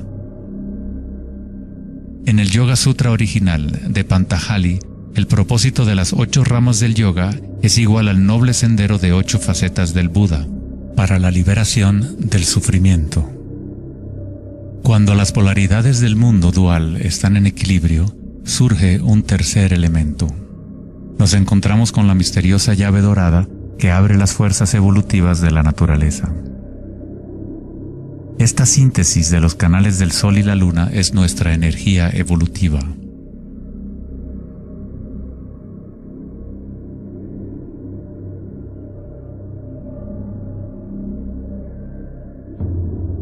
Puesto que ahora los seres humanos se identifican casi exclusivamente con sus pensamientos y con el mundo exterior, es en raras ocasiones que un individuo logra el equilibrio entre las fuerzas internas y externas, lo que permite el despertar natural del Kundalini. Para aquellos identificados solo con la ilusión, el Kundalini siempre seguirá siendo una metáfora, una idea en vez de una experiencia directa de la energía y la conciencia propias.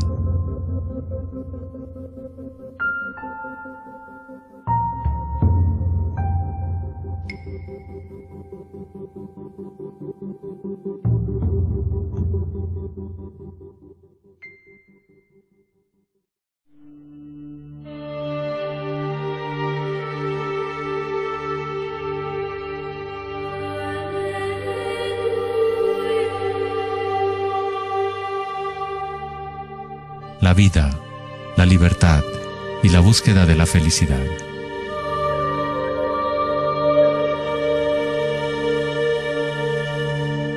Vivimos nuestras vidas buscando la felicidad allá afuera, como si fuera una mercancía. Nos hemos convertido en esclavos de nuestros propios deseos y anhelos.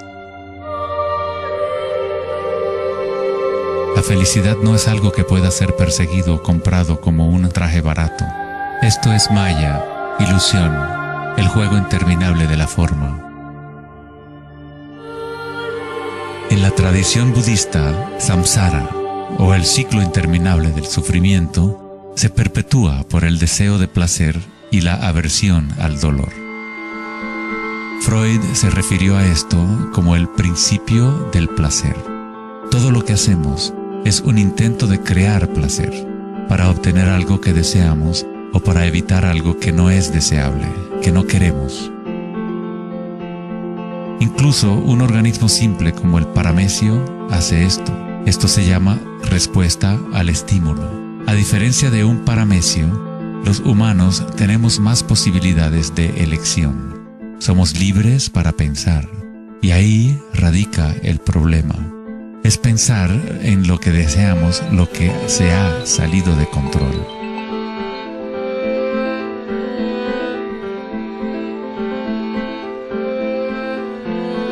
Safety systems armed.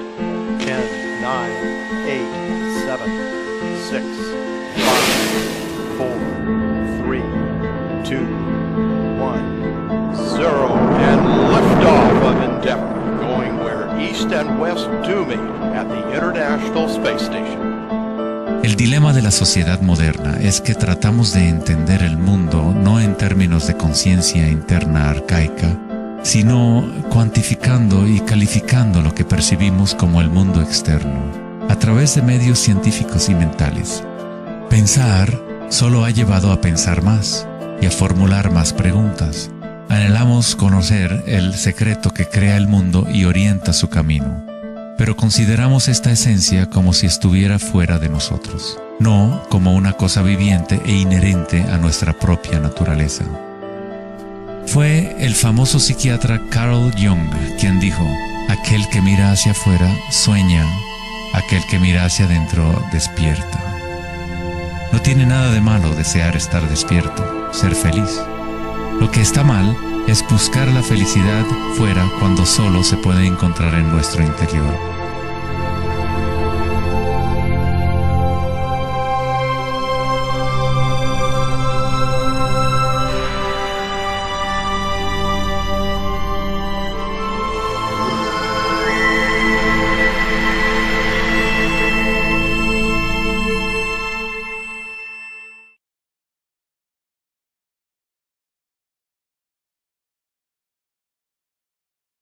Más allá del pensamiento. El 4 de agosto de 2010, en la conferencia Techonomy en Lake Tahoe, en California, Eric Schmidt, director ejecutivo de Google, mencionó una estadística asombrosa. Cada 2 días creamos la misma cantidad de información que hemos creado desde los albores de la civilización hasta el año 2003. Es algo así como 5 exabytes de datos. Nunca en la historia de la humanidad hemos usado tanto la mente y nunca había habido tanta confusión en el planeta. ¿Podría ser que cada vez que pensamos en una solución a un problema, creamos 2 problemas más? ¿De qué sirve pensar tanto si no conduce a una mayor felicidad? ¿Somos más felices? ¿Más ecuánimes? ¿Más alegres como resultado de tanto pensar? O quizás nos aísla, nos desconecta de una experiencia más profunda y más significativa de la vida.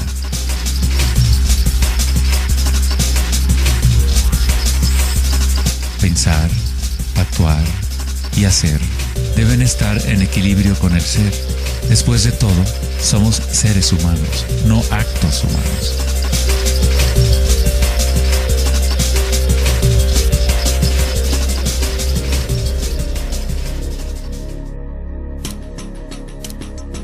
Queremos un cambio y queremos estabilidad al mismo tiempo. Nuestros corazones se han desconectado de la espiral de la vida, de la ley del cambio, mientras nuestras mentes pensantes nos conducen hacia la estabilidad, la seguridad y la pacificación de los sentidos. Con una fascinación morbosa, observamos asesinatos, tsunamis, terremotos y guerras. Constantemente tratamos de ocupar nuestra mente, llenándola de información. Programas de televisión transmitiendo de cada dispositivo imaginable, juegos y rompecabezas, mensajes de texto y todas las trivialidades posibles.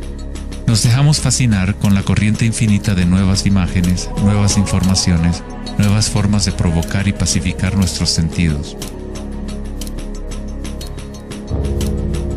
los momentos de reflexión interior, nuestro corazón nos dirá que hay algo más en la vida que nuestra realidad actual.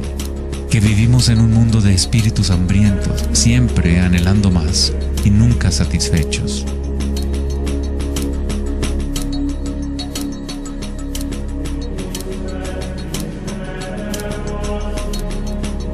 Hemos creado una vorágine de datos que vuelan alrededor del planeta para facilitar más pensamientos, más ideas sobre cómo arreglar el mundo, para solucionar los problemas que solo existen porque la mente los ha creado. Los pensamientos han creado todo el lío en el cual nos encontramos actualmente. Libramos guerras contra enfermedades, enemigos y problemas. La paradoja es que aquello que resistes, persiste. Cuanto más te resistes a algo, más se fortalece. Al igual que ejercitar un músculo, en realidad estás fortaleciendo aquello de lo cual justamente te quieres deshacer. Entonces, ¿cuál es la alternativa al pensamiento? ¿Qué otros mecanismos pueden utilizar los seres humanos para existir en este planeta?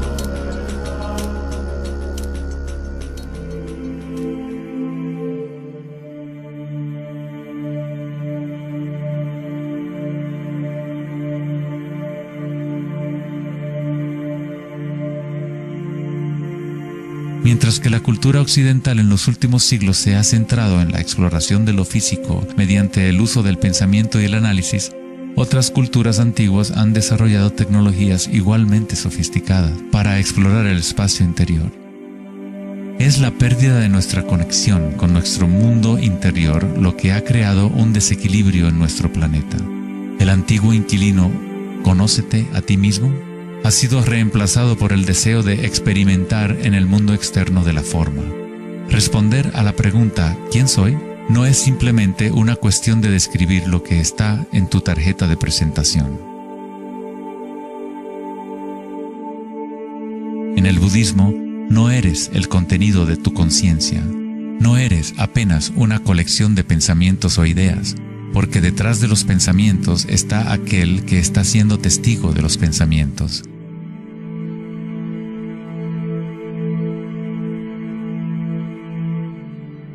El dicho enfático, «Conócete a ti mismo», es un koan del Zen, un acertijo sin respuesta.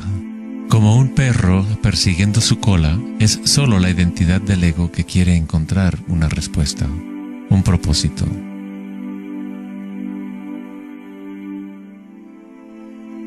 La verdad de lo que eres no necesita una respuesta, pues todas las preguntas fueron creadas por la mente egoica. No eres tu mente.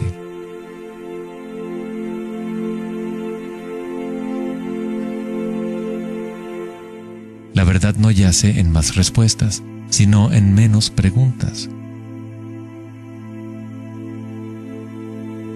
Como dijo Joseph Campbell, no creo que la gente esté buscando el significado de la vida, más bien buscan la experiencia de estar vivos.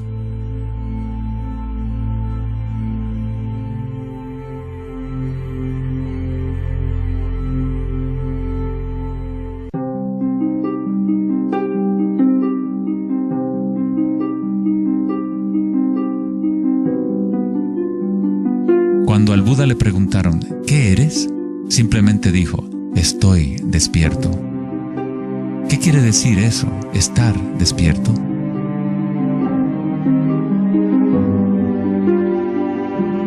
El Buda no dice exactamente qué es, porque el florecimiento de cada vida individual es diferente, pero sí dice algo, es el fin del sufrimiento.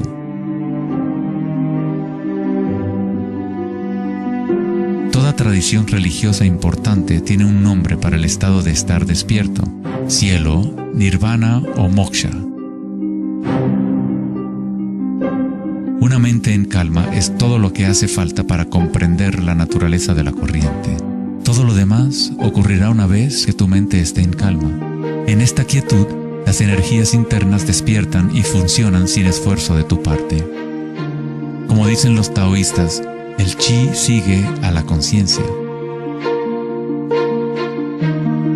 Al permanecer en calma, uno empieza a escuchar la sabiduría de las plantas y los animales, los quietos susurros de los sueños y se aprende el sutil mecanismo por el cual los sueños se manifiestan en forma material. En el Tao Te Ching, este tipo de vida se llama Wei Wu Wei, hacer, no hacer. El Buda habló del camino intermedio como el sendero que conduce a la iluminación. Aristóteles escribió el justo medio, el punto medio entre dos extremos, como un sendero de belleza, sin demasiado esfuerzo ni tampoco muy poco. Yin y Yang en equilibrio perfecto.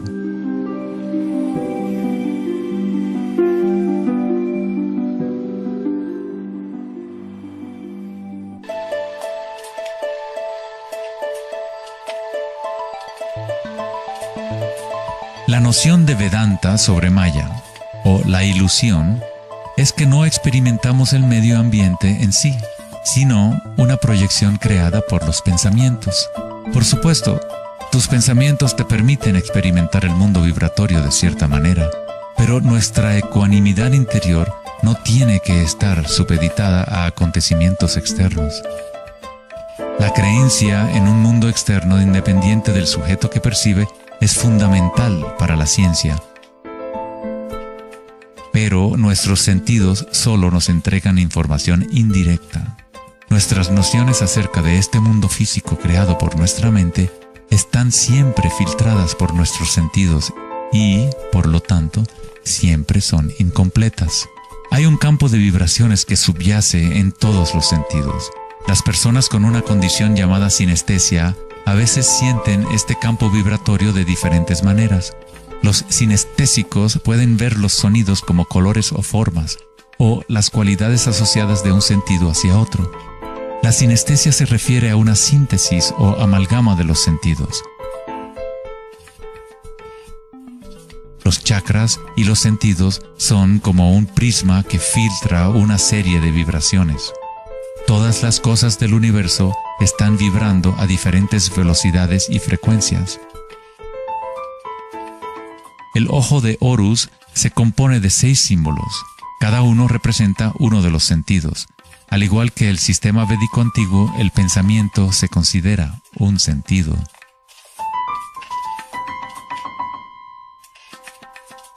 Los pensamientos se perciben simultáneamente como sensaciones que se experimentan en el cuerpo. Surgen de la misma fuente vibratoria. El pensamiento es simplemente una herramienta, uno de los 6 sentidos, pero lo hemos llevado a un estado tan elevado que nos identificamos con nuestros pensamientos.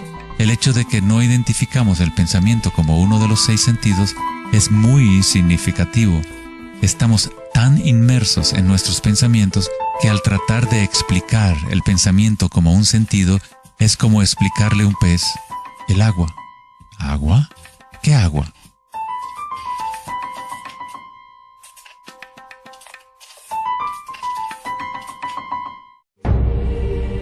En las Upanishads se dice, no lo que el ojo puede ver, sino mediante lo cual puede ver el ojo. Toma conciencia de eso para ser Brahma, el Eterno, y no lo que la gente aquí adora. No lo que el oído puede escuchar, sino mediante lo cual puede escuchar el oído. Toma conciencia de eso para ser Brahma, el Eterno, y no lo que la gente aquí adora.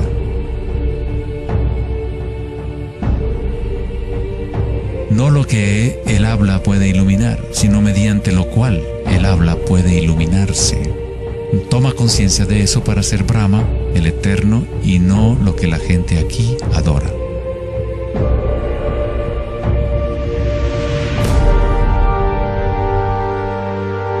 No lo que la mente puede pensar, sino por lo cual la mente puede pensar. Toma conciencia de eso para ser Brahma, el Eterno, y no lo que la gente aquí adora.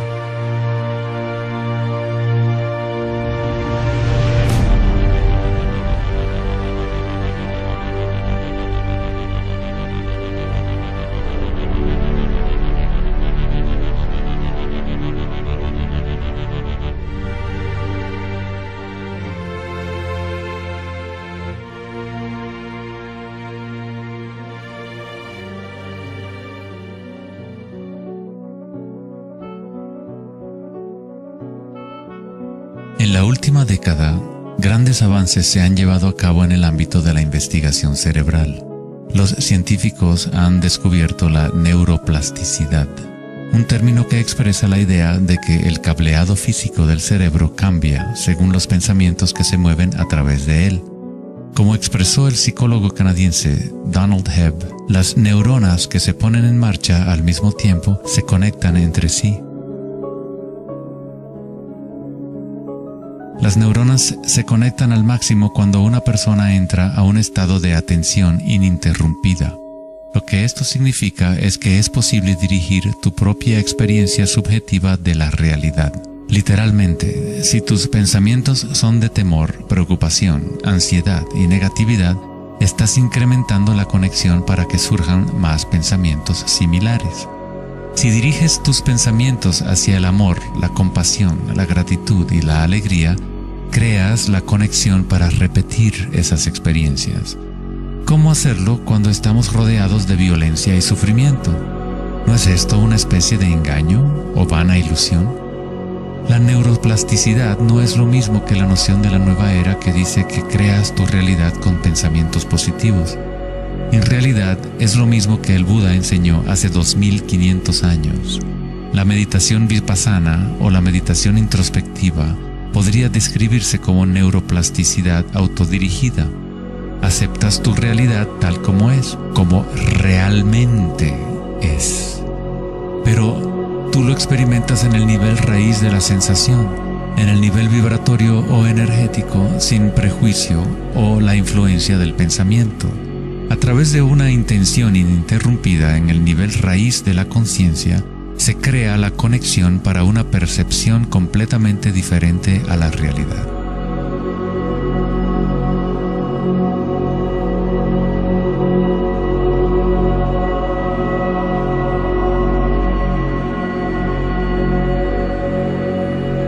La mayor parte del tiempo lo entendemos al revés. Estamos permitiendo constantemente que las ideas sobre el mundo exterior conformen nuestras redes neuronales, pero nuestra ecuanimidad interior no tiene que estar supeditada a acontecimientos externos. Las circunstancias no importan, solo mi estado de conciencia importa. Meditación en sánscrito significa estar libre de cualquier tipo de medición o evaluación, libre de toda comparación, de todo devenir. No estás tratando de convertirte en algo más, estás de acuerdo con lo que es. La forma de superar el sufrimiento del reino físico es aceptándolo por completo, decirle que sí a todo para que se convierta en parte tuya en vez de tú ser parte de eso.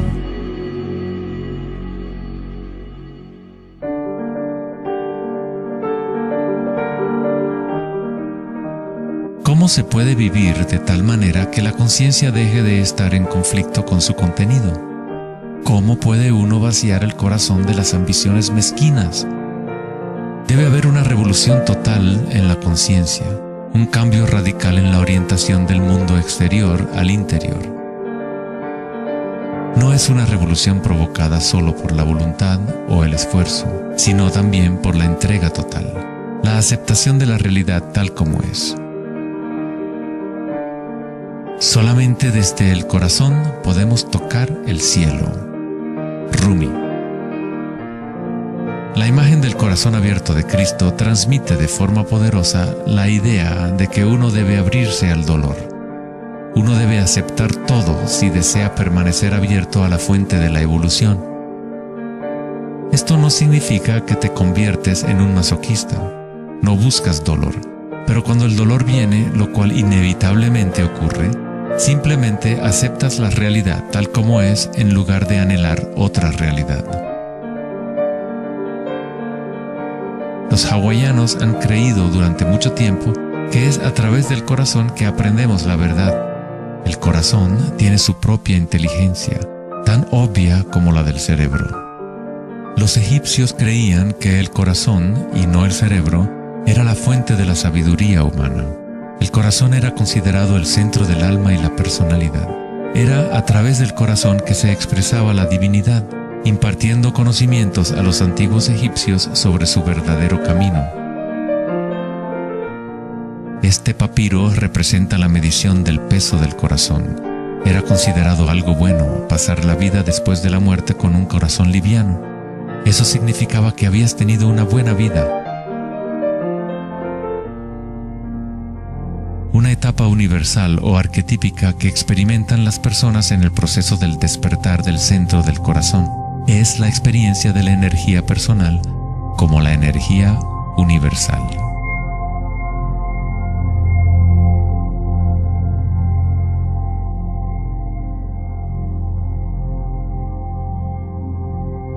Cuando te permites sentir este amor, ser este amor, cuando conectas tu mundo interior con el mundo exterior, entonces todo es uno. ¿Cómo podemos experimentar la música de las esferas? ¿Cómo se abre el corazón?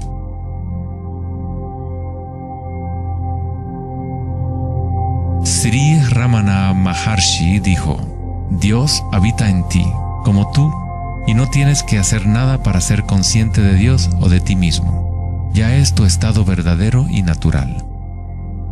Solo abandona toda búsqueda, dirige tu atención hacia adentro y sacrifica tu mente al único ser irradiando en el corazón de tu propio ser.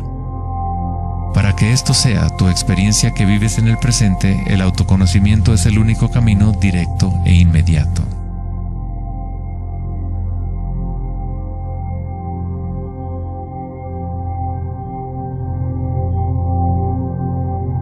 Cuando concilias y observas las sensaciones internas, tu vitalidad interior, estás observando en realidad el cambio. Esta fuerza del cambio es el surgimiento y la muerte que ocurren cuando la energía cambia de forma. El grado en que una persona ha evolucionado o alcanzado la iluminación es el grado en que uno ha adquirido la capacidad de adaptarse a cada momento o a transmutar la corriente de circunstancias humanas, siempre cambiantes, el dolor y el placer en gozo.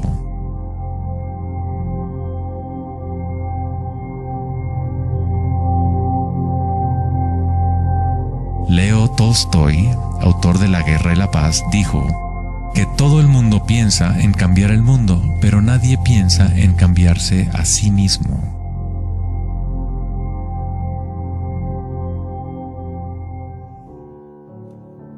Darwin dijo que la característica más importante para la supervivencia de la especie no es la fuerza o la inteligencia, sino la capacidad de adaptación a los cambios.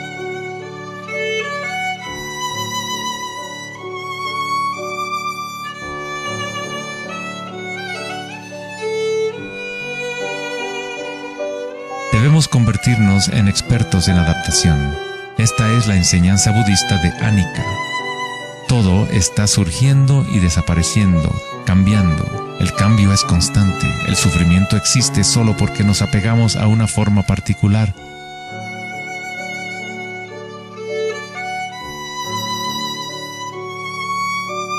Cuando te conectas a la parte tuya que observa, con la comprensión de Anika, el gozo surge en el corazón.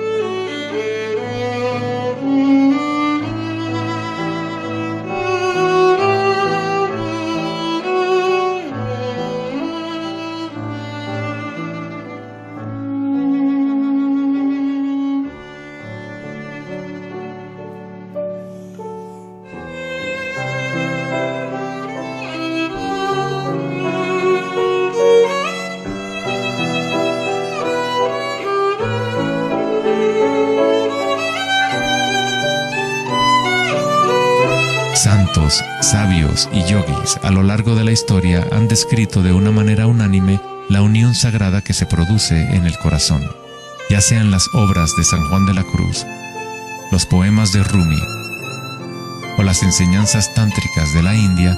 Todas estas enseñanzas diferentes tratan de expresar el misterio sutil del corazón. En el corazón, esta es la unión de Shiva y Shakti, la penetración masculina en la espiral de la vida y la entrega femenina al cambio. Atestiguar y aceptar de forma incondicional todo lo que es. Con el fin de abrir tu corazón, debes abrirte a los cambios. Vivir en el mundo aparentemente sólido, danzar con él, comprometerte con él, vivir en plenitud, amar por completo, pero sabiendo que es transitorio y que, en última instancia, todas las formas se disuelven y cambian. El gozo es la energía que responde a la calma. Surge al vaciar la conciencia de todo contenido. El contenido de esta energía de gozo, producto de la calma, es la conciencia. Una nueva conciencia del corazón. Una conciencia conectada a todo lo que es.